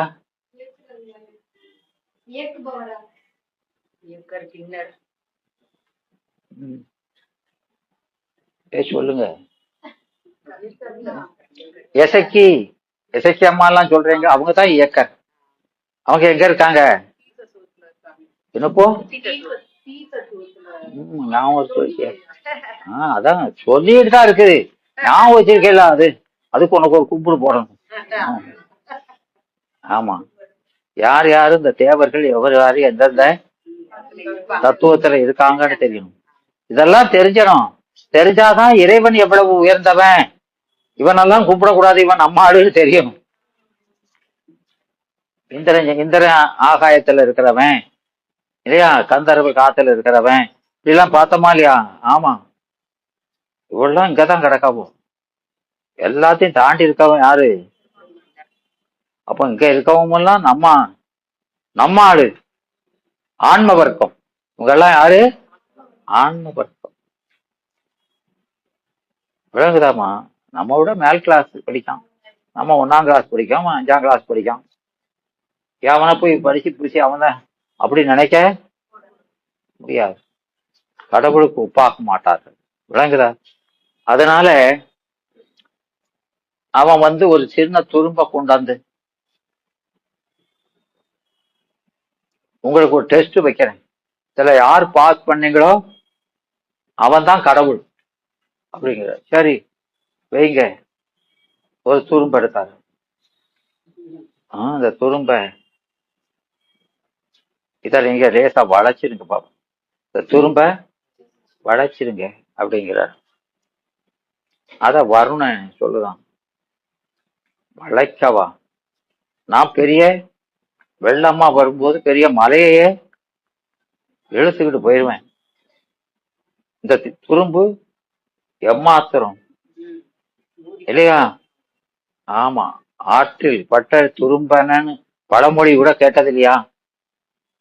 இல்லையாமா? இருக்குதா இல்லையா? ஆமா, புனல்வழி தக்கை போல வினைவழிப்பட்ட மாந்தர் சொல்றோமா இல்லையா? இல்லையா? ஆமா, இதை எம்மாத்திரம்மா. ஆமா, முக்கி முக்கி பார்த்தான், அத வளைக்க கூட முடியலை. விளங்குதா? அப்புறம் அக்கினி வந்தான். நான் எதாத்தையும் எரிச்சு சாம்பல் ஆக்கணும், அவனாலையும் அசைக்க முடியலை. பிறகு இந்திரன் வந்தாரு. ஏன் வச்சிர ஆயுதம் இவ்வளவு பெருசுனாரு. அதையும் இதை ஒண்ணுமே செய்ய, வச்சிர ஆயுதம்லாம் இதுகிட்ட பழிக்க மாட்டேங்குது, வளைக்க முடியலையே. பிறகு என்ன வெட்டுறது, எங்க வெட்டுறது வா. அப்புறம் எல்லாரும் திகைச்சு நிக்கிறாங்க. ஒரு துரும்ப நம்மளால ஒண்ணும் செய்ய முடியலையே அப்படின்னு சொல்லும் போது அவர் மறைஞ்சு போயிடுறாரு. திடீர்னு மறைஞ்சிடுறாரு. அப்போ இது யாருன்னு திகைச்சு நிற்கும் போது பார்வதி வந்து, அடா முட்டா பிள்ளைடா, வந்தவர் உங்களுக்கு எல்லாம் சக்தியை கொடுக்கவர் அவரு, சக்தியை கொடுத்தவரை மறந்துட்டு நீங்க சட்டை போட்டு அடைக்கல அப்படின்னு அவரு 3 பாட்டு சூப்பரா இருக்கும், காஞ்சி புராணத்துல வருது, அதை படிச்சு பாருங்க. விளங்குதா? அப்போ இவைகளெல்லாம் அந்த பெருமான் இல்லாம இவரால என்னமோ எதுவுமே செய்ய முடியாது அப்படிங்கிறது. அதனால ஆன்மா இறைவனை விட்டு தனித்து நிற்க இயலாது இல்லையா? ஏன்னா இந்த ஆன்மாவினுடைய குணமே யாரால விளங்குது? அதனாலதான் அன்றி ஒன்று இல்லை. அன்றி நீ இல்லாம ஒரு உயிருக்கும் இல்லைன்னா அறிவும் செயலும் இல்ல. நீ இல்லாம ஒண்ணுக்கும் அறிவோ செயலோ விளங்குவதில்லை. அதான் அன்றி ஒன்றில்லை. ஐயா, நீ எல்லாத்திலையும் கலந்தாலும் ஒன்றும் நீ இல்லை, அன்றி ஒன்றில்லை. அதனால நீ உன்னுடைய உதவி இல்லாம ஒரு உயிர் கூட தனிச்சு நிக்க முடியாது. அதனால இங்க அதை விளக்க இறைவனது காட்டு உபகாரத்தையும் காணு உபகாரத்தையும் எடுத்து காட்டி விளக்குகிறார். இதுக்குதான் அவனை விளக்குறாரு. விளக்குதா யாருக்கு? இது அந்த பேதவாதி சொல்ல தடைக்கு. அப்போ அதன் பொருட்டு அக்கரங்களை இயக்கும் பொருட்டு அவற்றுடன் நிற்கும் அகரத்தை காட்டுகின்றான். தெரிஞ்சதை சொல்லணுமா இல்லையா? தெரிஞ்சதை சொல்றதுக்கு அந்த அக்கரத்தை சொல்றாரு. அக்கரமின்றி அகரமின்றி அக்கரங்கள் இயங்க மாட்டான் இல்லையா? அது 2ஆம் நூற்பாவிலே படிச்சிருக்கோமா இல்லையா? ஆமா. அதுபோல இறைவனின்றி உயிர்கள் அது பெத்த நிலையோ முக்கிய நிலையோ எந்த நிலையா இருந்தாலும் அவைகள் என்ன செய்யாது? அறிவு விளங்கி ஒன்னையும் செய்ய முடியாது. அப்போ ஆணவத்தில் அழுந்தி அறியாமையில் மூழ்கிய ஆன்மா விடயங்களை அறிந்து அனுபவிக்க 2 உபகாரம் வேணும். ரெண்டும் அது அந்த திருப்பிசைப்பா வருதா இல்லையா? பணியுமா பணியை, உரையுமா உணியை இல்லையா? அதெல்லாம் என்னது? இதுதான் விளங்குத காணு உபகாரம் தான். காட்டியும் கண்டும் உபகரிப்பதுதான். அதனால இந்த ஆன்மாக்கள் அறிவதற்கும் வேணும் உதவி வேணும், அனுபவிப்பதற்கும் அவனுடைய உதவி வேணும். அது அந்த அபிகாரவாதி சொன்ன மாதிரி காட்டினா மட்டும் போதும். அதுக்கப்புறம் ஆமா, அது சின்ன பிள்ளைக இருக்கா இல்லையா? அதுகள்லாம் போய் பரீட்சை வந்துட்டா பிள்ளையார் கோயில்ல போய் என்ன செய்வான்? சாமி கும்பிட்டு போவோம். கும்பிடுமா இல்லையம்மா? சாமி, இந்த கணக்கு பரீட்சையில மாத்திரம் என்ன பாஸ் பண்ண வச்சிருக்கு, மத்ததெல்லாம் நான் பாத்துக்கிடுறேன் அப்படி சொல்லுவோம். எது கஷ்டமா இருக்கோ அதுல மாத்திரம் என்னை பாஸ் பண்ண வச்சிரு, மத்ததை நான் பாத்துக்கிடுது. ஒரு தாளையும் நாம பார்க்க முடியாது இல்லையா?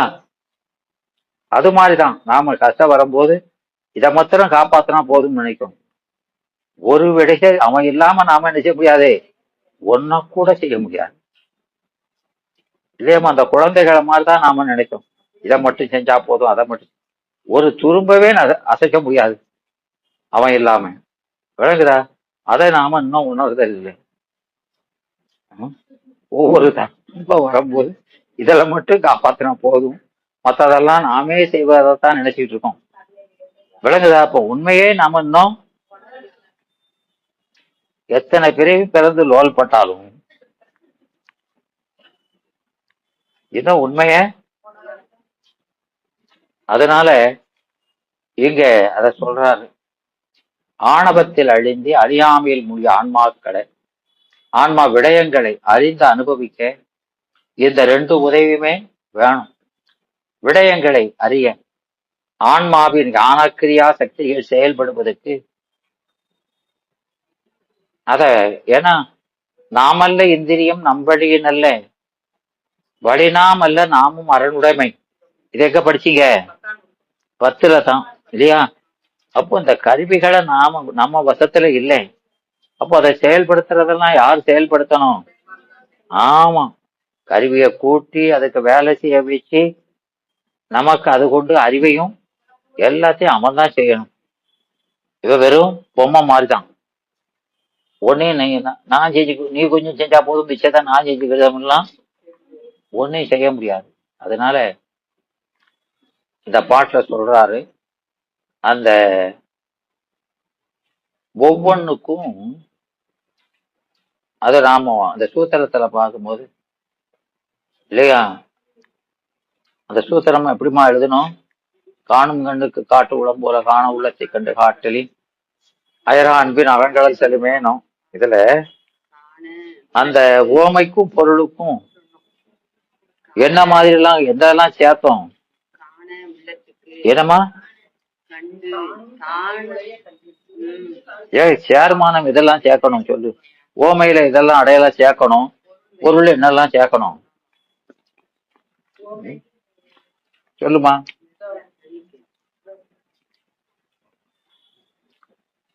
இதெல்லாம் அவசர அவசரமா தான் பெரட்டுதியோ, ஒண்ணும் மண்டையில இல்ல. சொல்லுடா.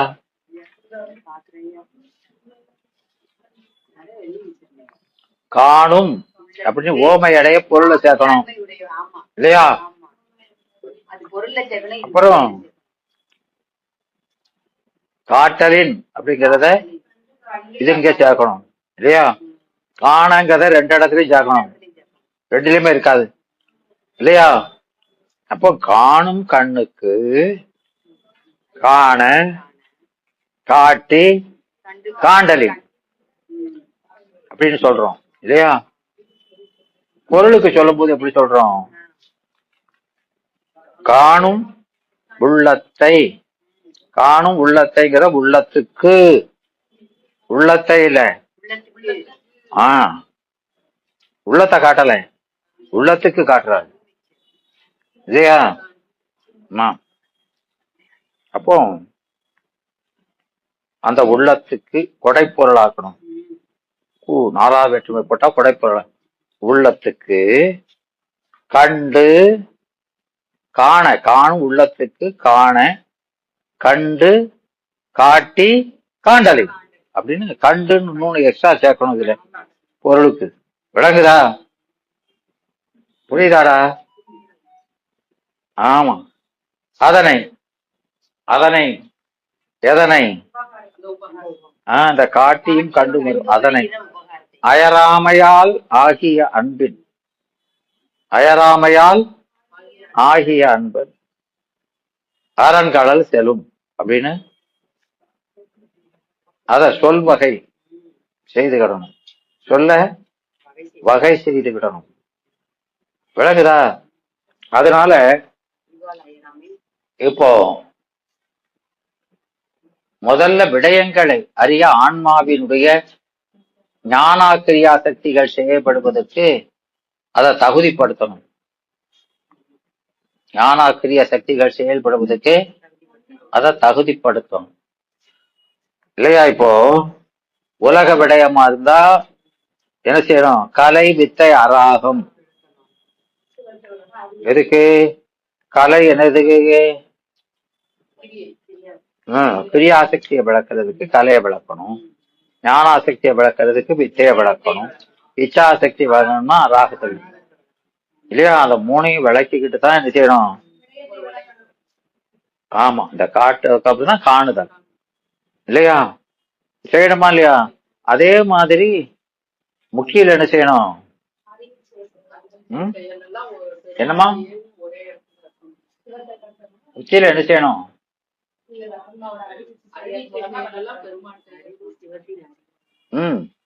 அறிவு இசையில நேர விளக்கணும்.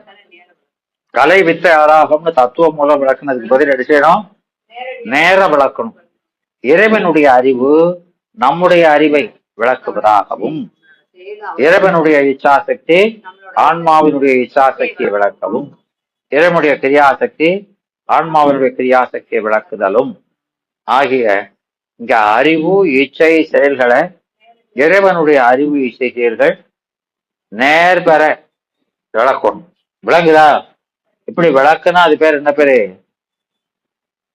காட்டு உபகாரம். இது என்னது? காட்டு உபகாரம். இதெல்லாம் விளக்கிக்கிட்டு பிறகு என்ன செய்யணும்? நாம எந்த விடயத்தை நுகரணுமோ அதோட கலக்கணும். அவன் விடயத்தோட கலக்கணும். அது கட்டு நிலைனா ஆமா நாம அறியிற விடயம் இல்லையா? சுவை ஒளி ஊறு ஓசை நாட்டம் இருக்கா இல்லையா? இதுல எதை நாம நுகர போறோமோ அதோட கலக்கணும் இல்லையா? முக்கிய இல்லைன்னா முக்கிய என்ன செய்யணும்? என்னடா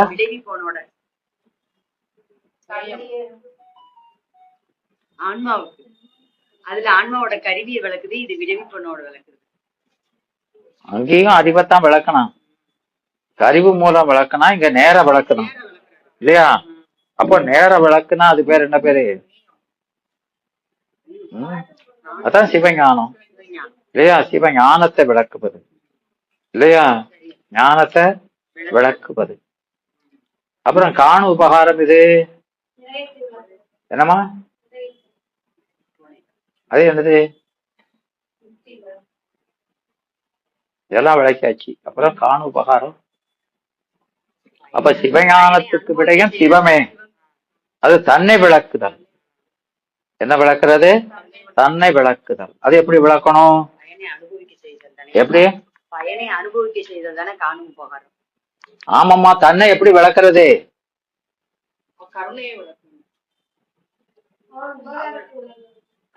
அறிவை விளக்குறதா?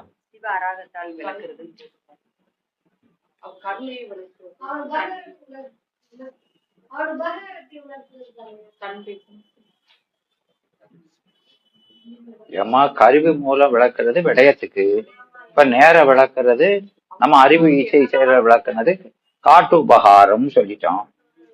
காணு உபகாரம்னா என்ன செய்யணும்?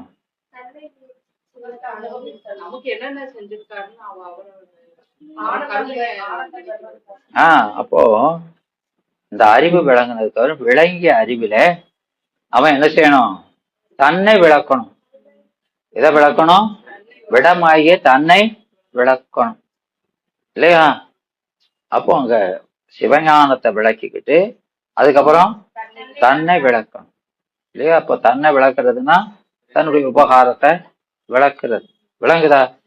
அவன் என்ன காட்டு உபகாரத்தை செஞ்சோம், முன்னால நடந்ததா இல்லையா? அறிவை விளக்கணும்ல. அறிவை விளக்குன பிறகு நான் அறிவை விளக்குனது நான் தான், உன்னுடைய செயலை விளக்குறது நான்கிறத இந்த உபகாரத்தெல்லாம் அவன் உணர வைக்கணும் இல்லையா? அதை வச்சா என்ன வரும்? வச்சா அவன் அவன் விளக்கியதை அறிந்து அவன் மீது அன்பு வரும். விளக்குனா அவன் மேல அன்பு வரும். ஏப்பா என்ன பாடுபட்டு விளக்குறான் அப்படின்னா அவன் மேல அன்பு வரும். அன்பு வந்தா என்ன வரும்? எவ்வளவு அன்பு வந்ததோ அவ்வளவு ஆனந்தம் இல்லையா? அததான் இங்க சொல்றது. அதனால இங்க முதல்ல விடயங்களை ஞான சக்தி கிரியாசக்திய அதெல்லாம் விளக்குவது, அதை விளக்குறது காட்டும் உபகாரம். அப்புறம் அனுபவிக்கும் பொருட்டு பொருள்களினுடைய பெயர் சாதி குணம் தொழில் உடைமை என்று இப்படித்தானே பிரிச்சு அறிகிறோம். அது சவிகற்பம் இல்லையா? அப்படி விளக்கிறது. இவற்றுள் முதலாவது காட்டு உபகாரம் என கொள்ளப்படும் உயிர்கள் ஆணவத்தால் அறியாமையில் மூழ்கி கிடக்கும் போது ஞானா கிரியா சக்திகள் செயல்பட இயலாது இல்லையா? எனவே உயிர்கள் அறிந்து இயற்றிடா என்றான். அவன் இல்லாம ஒன்னு அறிந்து அனுபவித்தது செய்யாது இல்லையா? ஏற்றுதல் அனுபவிக்கிறது. அவற்றோடு இறைவன் கலந்து நிற்றலால் ஞான கிரியா சக்திகள் செயல்பட தகுதி உள்ளனாகின்றன. அப்போ அதுல இறைவன் கலந்து நிற்கிறதுனால ஆன்மாவினுடைய ஞானாசக்திய அவனுடைய ஞானாசக்தி விளக்கணும், நம்முடைய கிரியாசக்திய அவனுடைய கிரியாசக்தி விளக்கணும். அப்படி ரெண்டையும் விளக்குனா, அப்படி விளக்கினாலுடைய இந்த ஆன்மாக்கள் விலகி ஒன்னையும் செய்யாது. அதனால இதனை ஈசன்தானும் செறிந்து நிற்பன் என்பான். நம்ம அறிவு இச்சை செயல்கள்ல அவன் கலந்து நிற்பன், செறிந்து நிற்பன். இதனால் உயிர்கள் விடயங்களை அறிதற்கு தகுதி உடையன ஆகின்றன. இதனை விடயத்திற்கு பண்படும் இயல்பிற்கும் என்று சுவாமிகள் விளக்க குறிப்பு நூல் சொல்லியிருக்கிறார். அப்போ இத அவரு பாடியத்துல சொல்லும் போது என்ன சொல்றாரு? விடயத்திற்கட்படும் இயல்பு, விடயத்திற்கட்படும் இயல்பு. அப்போ விடயத்துக்கு தகுதிப்படுத்துறது.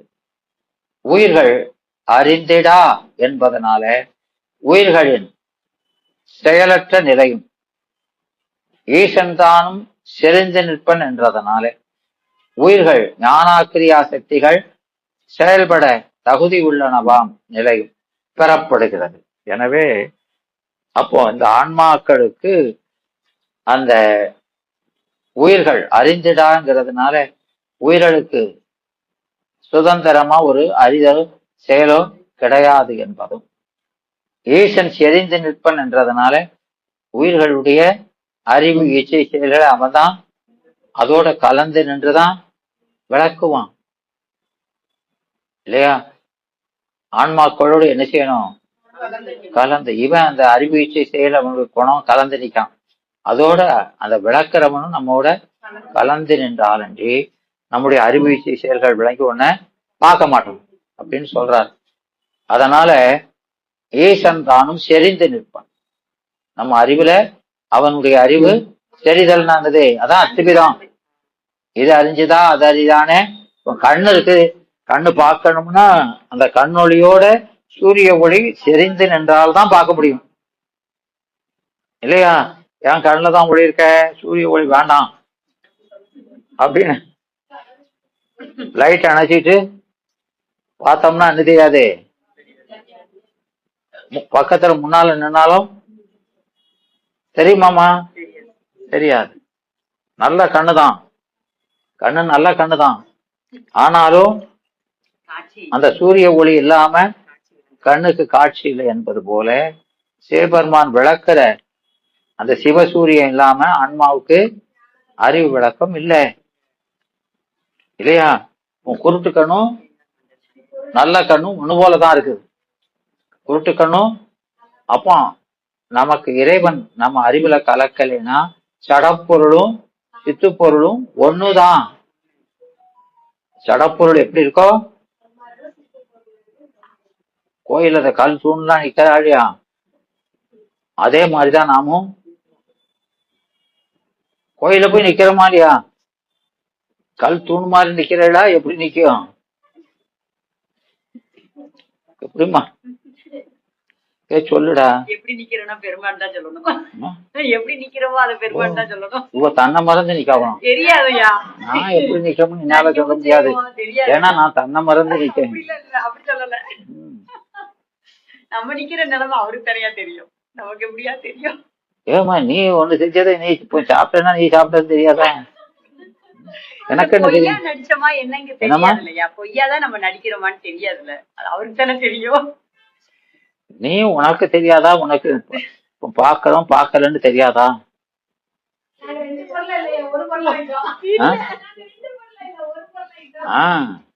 நமக்கு தான் நல்லா தெரியுதம்மா. அந்த கல்லு தான் தெரியுது தவிர சிவம் தெரியலன்னு. எனக்கு தெரிஞ்சுதா தெரியாதான்னு அவர் தான் வந்து சொல்லணும்னுங்க. தெரிஞ்சு ரொம்ப பயபக்தியா கோயிலுக்குள்ள போயிடுறோம். ஏமா அவன் இடத்தான் பாக்குறோம், அவனை எங்க பார்த்தோம்? அவன் இருக்கிற இடத்தான் பாக்குறோம். இது சரியையாளருக்குரியது.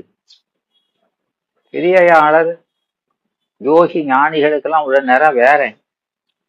இங்க பேர் தான் அப்படி சொல்லுதமே தவிர எங்க நிக்கும்? இன்னும் அந்த நிலையில தான். முருக வாங்கி கடையின் முன்னிற்கும் கடையலையே. முருக கடைஞ்சமா?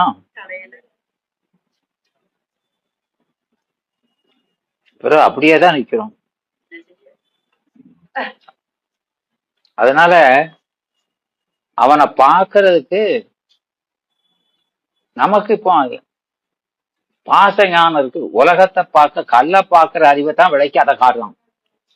அவனை பார்க்கிற அறிவை டைரக்ட் கனெக்ஷனை கொடுக்கல உங்களுக்கு. இன்னும் கொடுத்தாலும் அவன் தெரியுவான்.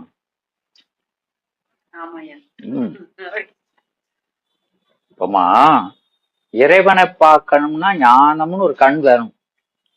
அந்த கண்ணை கொடுத்தோம்னா நல்லா தெரியும். அந்த கண்ணுக்கு வேற ஒண்ணும் தெரியாது. வேற கல்லு ஒண்ணும் தெரியாது. என்ன தெரியும்? எல்லாம் சிவம் மட்டும்தான் தெரியும். இப்ப கல்லை தவிர ஒண்ணும் தெரிய மாட்டேங்குது. அப்படின்னா என்ன அர்த்தம்? ம் அந்த கல்லை அறியக்கூடிய ஞானத்தை தான் அப்பவும் அவன் இல்லாம நம்ம அதை பார்க்கல. அந்த கல்லை பார்க்கறது கூட யாரு காட்டுறா? அவன் தான் காட்டுறான். கல்லை நம்ம எங்க பார்த்தான்? எங்க பார்க்கணும்? ஒண்ணும். கல்லை பார்க்கணும்னா இந்த பேருக்கு இதை பார்க்கத்தான் அறிவு இருக்கு அப்படின்னு அந்த அறிவை விளக்கி இதை பார்த்துட்டு போ, இதுக்குள்ள நான் இருக்கோம்னு நினைச்சுக்கிட்டு போ அப்படிங்க. விளங்குதா? அடைச்சு கிடக்க கோயில பார்த்து கும்பிட்டு வந்த மாதிரி வாரம் இல்லையா? ஆமா. அதனாலதான் அந்த காணும் கண்ணுக்குங்கார அவனுக்கு தான் நேர விளக்குறது. நமக்கு அதனால கல்லுதான் தெரியும். விளக்குதம்மா? அதனால எப்படி அந்த கல்லை பார்க்கறது கூட யாரு உதவி செஞ்சிருக்கா? அந்த கல்லை பார்த்தா கும்பிடணும்னாது சொல்லியிருக்காரா இல்லையா? ஆமா. அந்த அறிவையாவது கொடுத்திருக்காரு. அப்ப அதுக்குள்ள இருக்காமன்னு ஒரு உணர்வை கொடுக்கிறாரு. ஆமா. அதனால அனுபவிக்கும் பொருட்டு நமக்கு இதையும் செய்யறாரு. அது ரெண்டையும் செஞ்சாதான் இந்த ஆன்மாக்கள் உயிர்கள் அறிந்திடா என்பதனால உயிர்களின் செயலற்ற நிலையும் ஈசன் செறிந்து நிற்பன் ஒன்றை அறிந்திடா இயற்றிடா. அப்ப அறிந்திடாங்கிறதுனால என்ன என்ன தெரியுது? சுதந்திரம் இல்ல. எதையும் அறியறதுக்கு சுதந்திரமா அறிய முடியாதுங்கிறது. இயற்றிடாங்கிறதுனால என்ன தெரியுது? செயல்படாது. அப்போ ரெண்டும். அதனால ஈசன் நம்ம அறிவுல செறிந்து நிற்பன்.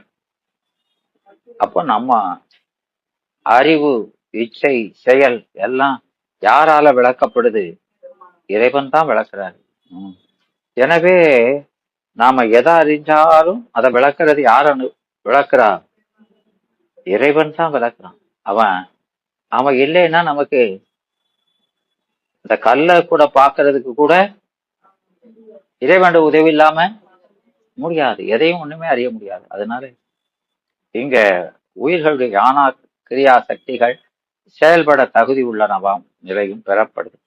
அதனால அறிதல் தொழில் நிகழ்தல் ஒருதலை ஆகலாம். விடயத்திற்கடு இயல்பு என்று சுவாமிகள் கூறினார். இதனை சுவாமிகள் விளக்கத்துள் உயிரில் கலந்து நின்று அறிவு செயல்களை விளக்குதலே காட்டு உபகாரம் எனவும் கொள்க என்றார். அப்போ ஆமா, நம்முடைய அறிவு செயல்களை விளக்குறது விளங்குதா? அத காட்டு உபகாரம் பெறும். மேலே இரண்டாவது காணு உபகாரம் என கொள்ளப்படும். எனவே அந்த உயிர்களின் ஞானாக்கிரியா சக்திகள் அறிதற்கு யோக்கியமாயினும் அது தகுதிப்படுத்துறது. பொருள் விளங்காவிடில் அனுபவிக்க இயலாது இல்லையா?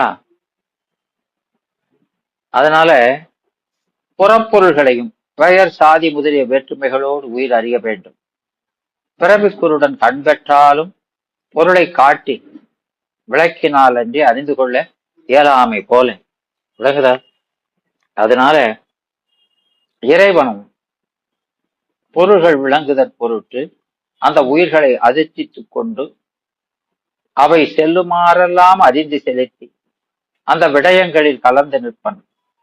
இதனை சுவாமிகள் அவ்வுயிரை அதிர்ச்சித்துக் கொண்டு சென்று விடயத்தில் கலந்து நிற்றலே காணும் உபகாரம் எனவும் கொள்க என்றான். எனவே இது அறிவு செயலை விளக்கி அதை கொண்டது என்ன செய்யணும்? விடயத்துல செலுத்தணும். இந்த அறிவு செயலை விளக்கி அதை அங்க போக்கஸ் பண்ணணும் மாதிரியா? இப்போ போக்கஸ் பண்ணதுக்கு கூட இவன் போய் அதுல அழுந்தவும் வைக்கணும், அறிந்து அழுந்த வைக்கணும். விளங்குதா? ஆமா. அதனால அறிந்து செலுத்தி அந்த விடையில் கலந்து நிற்பன்.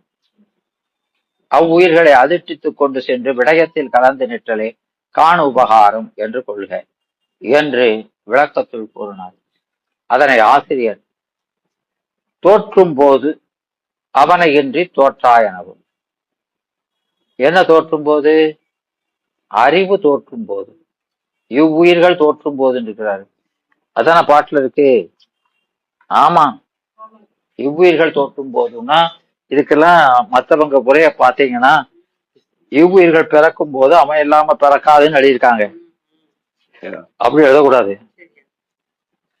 இவ்வுயிர்கள் தோற்றும் போது நீங்க எதை பத்தி பேசியிருக்காரு? அறிவு. இந்த உயிர்களுக்கு அறிவு தோற்றும் போது அவனுடைய உதவி இல்லாம அறிவு விளங்காதுன்னு எழுதணும். பிறக்கும் போதுன்னு எழுத கூடாது.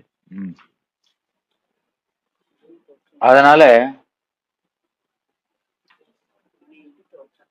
அவனை இன்றி தோற்றாய் எனவும் ஈசன் அவ்வுயிர்கள் போல் நின்றிடுவன்.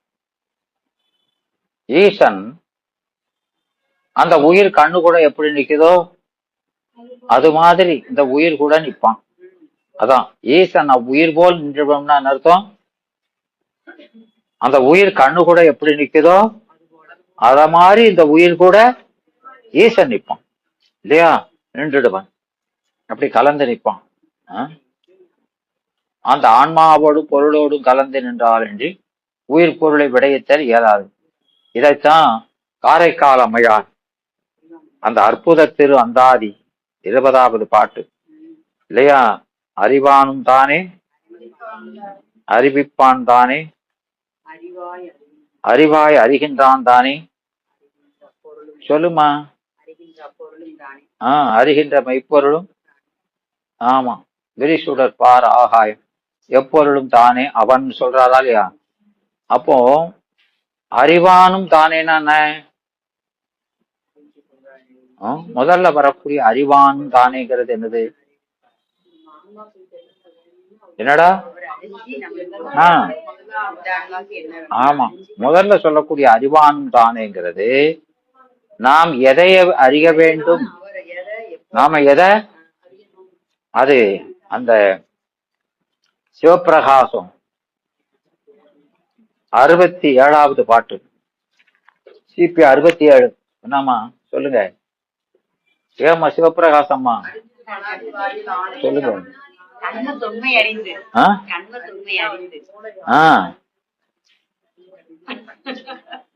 முதல்ல உள்ளதை சொல்லுங்க.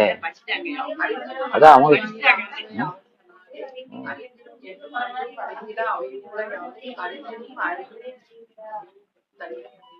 ஆமா அந்த பாட்டுல சொல்றாரா இல்லையா? அப்போ இந்த கருவிகள் மனாதிகள் இருக்கு, அதெல்லாம்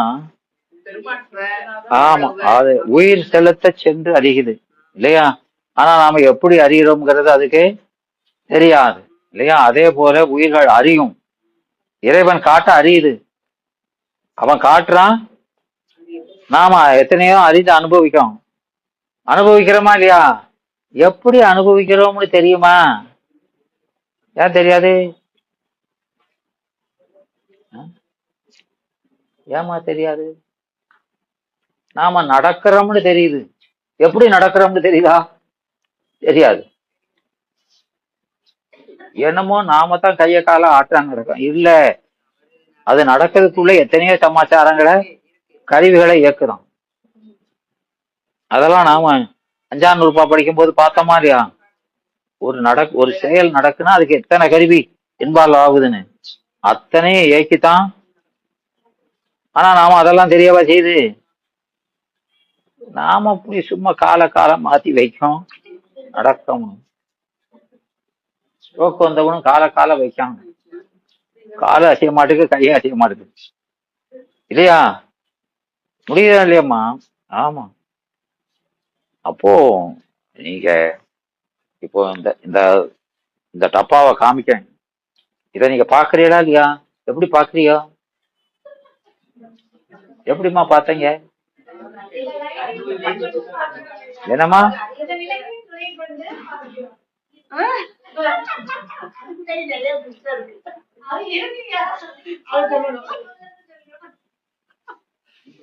இப்போ இத பாக்குறோம்னா இதை இவர் காட்டி நம்ம பார்க்கணும்னு உங்க விதி இருக்கணும். இங்க பார்த்தோம்னா அங்க அந்த ஒருத்தி அங்க பாத்துக்கிட்டு இருப்பா, ஏன்னா அவளுக்கு விதி இல்லை. விளங்குதா? இப்ப யாரு பார்க்கணும் அது விதி இருக்குதோ நான் பேசாம கத்திக்கிட்டே இருக்கலாம்.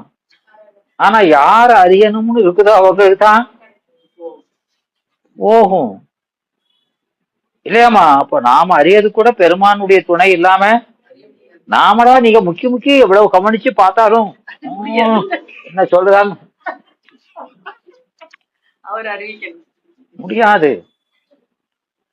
யார் யாருக்கு எவ்வளவு அப்படின்னு யார் பழந்துபடி அதான் வகுத்தான் வகுத்த வகையெல்லாம் கோடி தொகுத்தாருக்கும் துய்ச்சல் அறிவு. இல்லையாமா?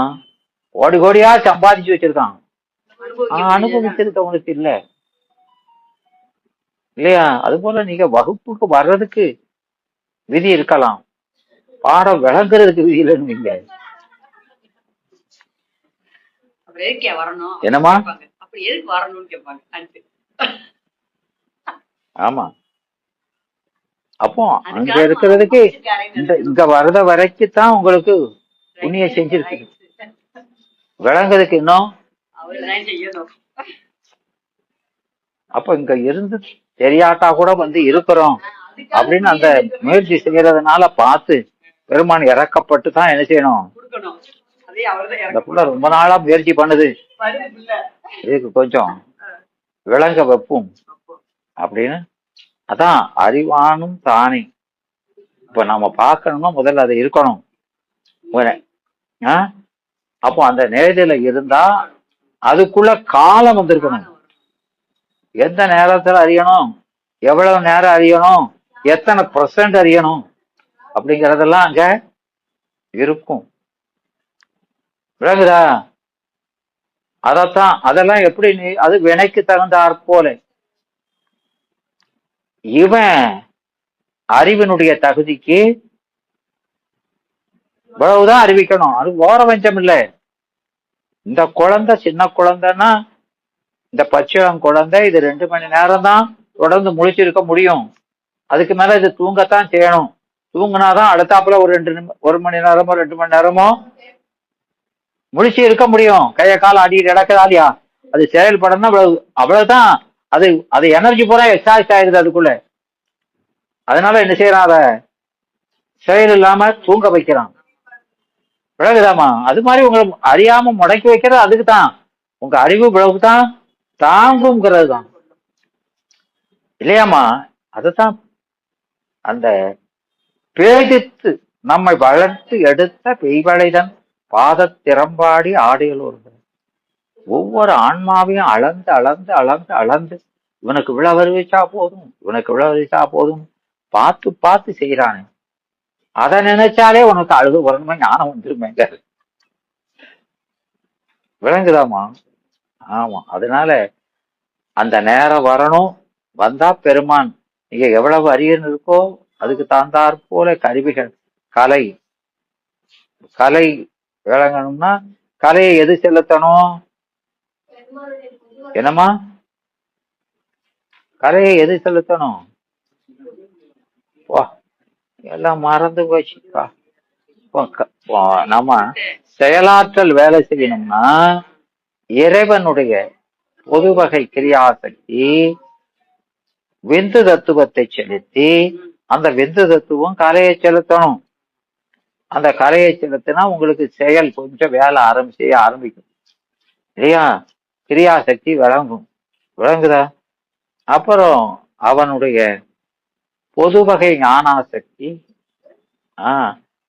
அது ஆமா அது அந்த நாத தத்துவத்தை செலுத்தி அந்த நாத தத்துவம் வித்தையை செலுத்தாது, அது உங்க புருடனை செலுத்தணும். விளங்குதா? மாயை பொது வகை இச்சையை ஏற்படுத்தணும். அப்புறம் அந்த இறைவனுடைய சிறப்பு வகை ஆனாசக்தி அது சுத்த வித்தையை இலக்கி சுத்த வித்தையை இறக்கணும். இப்படி அப்புறம் அந்த இறைவனுடைய அந்த இச்சாசக்தி அது அந்த மகேஸ்வர தத்துவத்தை இயக்கி அந்த மகேஸ்வர தத்துவம் அராகத்தை இயக்கணும். இப்படி விளங்கதோட இதையெல்லாம் இந்த 3 தத்துவத்தை விளக்கி இருக்கா, அதை நீங்க ரிசீவ் பண்ணணுமே. அதை ரிசீவ் பண்றதுக்கு இறைவனுடைய அந்த சிறப்பு வகை ஞானாசக்தியும் கிரியாசக்தியும் சதாசிவ தத்துவத்தை இயக்கி, அந்த சதாசிவ தத்துவம் புரடனாகிய உங்களை இயக்கி, இது மூணையும் ரிசீவ் பண்ண வைக்கணும். இது ரிசீவ் பண்ண வச்சு நீங்க ரெடி ஆயிட்டீங்கன்னா இது காட்டும் உபகாரம். இதுக்கப்புறம் நீங்க என்ன செய்வீங்க? ஆமா, நீங்க வித்தை மூலம் என்ன செய்வீங்க? அந்த வித்தை மூலம், ஆமா, அந்த பொறி, இந்த கண் என்ற பொறிய இதை நோக்கி செலுத்தும். விளங்குதா? அப்படி செலுத்தி இது ஏதோ ஒரு வடிவமுடைய பொருள் அப்படின்னு அறியும். அதுக்கப்புறம் மனம் மனம் அந்த கண் மூலம் செலுத்தி அது இது அந்த பொருள் பார்த்த பொருள் மேல முதல்ல இது என்ன பொருளா இருக்கலாம், இது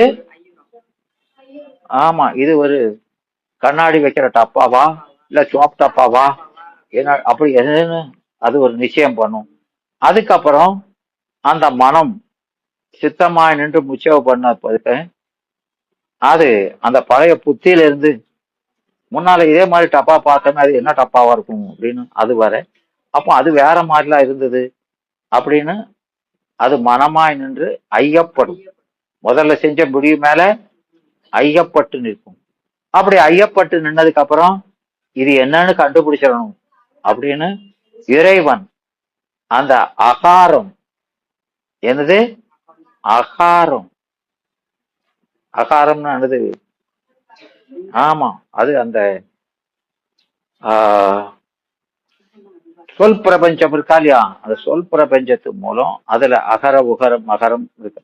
அந்த அகாரத்து மூலம் அகங்காரத்தை செலுத்த, அந்த அகங்காரத்தை செலுத்தணும் இது என்னன்னு கண்டுபிடிச்சிடணும் அப்படின்னு உங்களுக்கு நீங்க ஊக்கம் பெற்று நிக்க இல்லையா. அப்புறம் இந்த மனமானது இந்த விடயத்தை கொண்டு புத்தியிட்ட கொடுக்கணும். புத்தியை எது செலுத்தணும்? சுத்த வித்தை இல்லையா, அது வித்தையை செலுத்தி புத்தியை செலுத்தணும். அதே மாதிரி அந்த புத்தியை செலுத்த உடனே அந்த புத்தி இங்க இருந்து ரிசீவ் பண்ணதை பழைய இது கூட ஒப்பிட்டு இது என்ன பொருளா இருக்கலாம் என்று அதை நிச்சயம் பண்ணும்போது, அப்போ அந்த புத்தி முதல்ல யாரால செலுத்தப்படுது? வித்தையால செலுத்தப்பட்டு இல்லையா, அது உகாரம். அது இல்லையா, உகாரம் யாரால செலுத்தப்படும்? விஷ்ணுவால செலுத்தப்பட்டு இது என்ன பொருள் அப்படிங்கிறத பார்த்துட்டு அதுக்கப்புறம் இந்த புத்திய நியதி செலுத்தும் போது இப்ப இது பாவத்தை நுகர நேரமா புண்ணியத்தை நுகர நேரமான்னு பார்த்து அதுக்கு தகுந்தா போல இந்த புத்தி இந்த பார்த்ததை உங்களுக்கு நீங்க தீவினை பயனை பாவ பயனை நுகர்ற நேரம்னா ஆமா அது ராசக மயமா நின்று உங்களுக்கு இதை காட்ட, அடாப்போ இந்த கண்ணாடி வைக்கிற டப்பாவை நாம சோப் டப்பான்னு நினைச்சிட்டோமேன்னு நினைச்சு வருத்தப்படுது இல்லையா.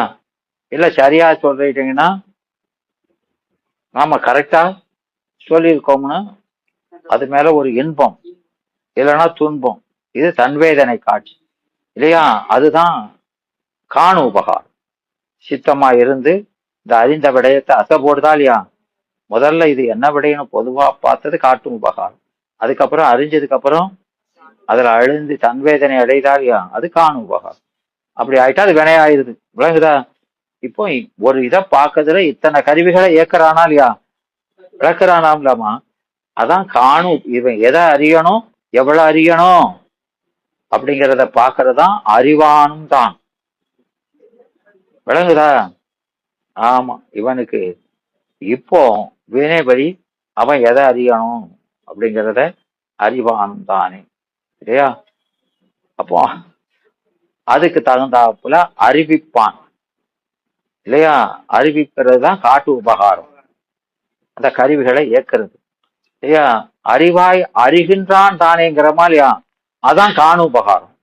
கூட இருந்து அதான் அறிய செய்தல். விளங்குதாமா? உங்க அறிவை விளக்குனது போக விடயத்தை விளக்குறானா இல்லையா, அதை செய்யறது காணும் உபகாரம் இல்லையா. அப்போ அந்த அறிவான் தானே அறிகின்றான் தானே இல்லையா? அப்போ அறிவாய் அறிகின்ற மெய்ப்பொருளும், அப்போ கூட இருந்து அறிகிறவனும் அவன்தான். அது மட்டுமல்ல, அந்த விடயமா இருக்கிறவனும் அவன்தான். அதான் விரிசுடர் பார் ஆகாயங்கிறது விடயம். அதனால் அறியப்படுகிற விடயமும் அவன்தான். இல்லையா? ஏன் ஏன்னா இப்ப இத பாக்குறீங்கன்னா, இதனால இன்பம் வரணுமா துன்பம் வரணும்னா இந்த இது ராசத ரூபமாகவோ சாத்விக ரூபமாகவோ தாமச ரூபமா இருக்கணுமா இல்லையா? அதுல அந்தந்த குணமா விளங்கி நின்று உங்களுக்கு அந்த அனுபவத்தை கொடுக்கணும். அப்போ இதுலயும் கலந்து நிக்கணும், உங்க அறிவிலையும் கலந்து நிக்கணும். இப்படியெல்லாம் கலந்து நின்று விளக்குனா ஒன்ன விளங்குது. சரியா விளங்குறீரோ தப்பா விளங்குறீரோ, எப்படி விளங்குனாலும் அதுக்கு இத்தனை வேலைய செய்ய வேண்டியிருக்கா இல்லையா? இவ்வளவு இருக்கும்போது நாமே அறிஞ்சிருவோம்னு சொல்றது முடியவே முடியாது. அதனாலதான் இத சொல்றாரு. அப்போ அந்த காட்டு உபகாரத்துக்கு மட்டுமின்றி காணு உபகாரமும் அவன் செய்தாலின்றி முடியாது. அதன் பொருட்டு இந்த அக்கரங்கள், அந்த அகரம் இல்லாம இயங்காதது போல இறைவன் இல்லாம இந்த ஆத்மாக்கள் எதையுமே அறியாது. அதனால இத பாடியத்துல 11ஆம் நுட்பம் முதல் அதிகரணத்துல இத சொல்றாருன்னு அதை எடுத்து காட்டுறாரு. இதனுடைய தொடர்ச்சிகளை நாம அடுத்த வகுப்புல பார்க்கலாம். அப்போ நமக்கு இறைவன் தற்பிரகாசமாகவும் நிற்கிறான், பரப்பிரகாசம். அவன் தற்பிரகாசமா நின்று கொண்டு நமக்கு பரப்பிரகாசப்படுத்துறான் இல்லையா? அதனால நமக்கு தற்பிரகாசமே கிடையாது. அதனால நாம தானா எதையுமே அறிய முடியாது. அவன் அறிவித்தா மட்டும் அறியக்கூடிய பரப்பிரகாச தன்மைதான் நம்மகிட்ட இருக்குது. அப்போ தற்பிரகாசம் பரப்பிரகாசம்ங்கிறதுக்கு என்ன அர்த்தம்?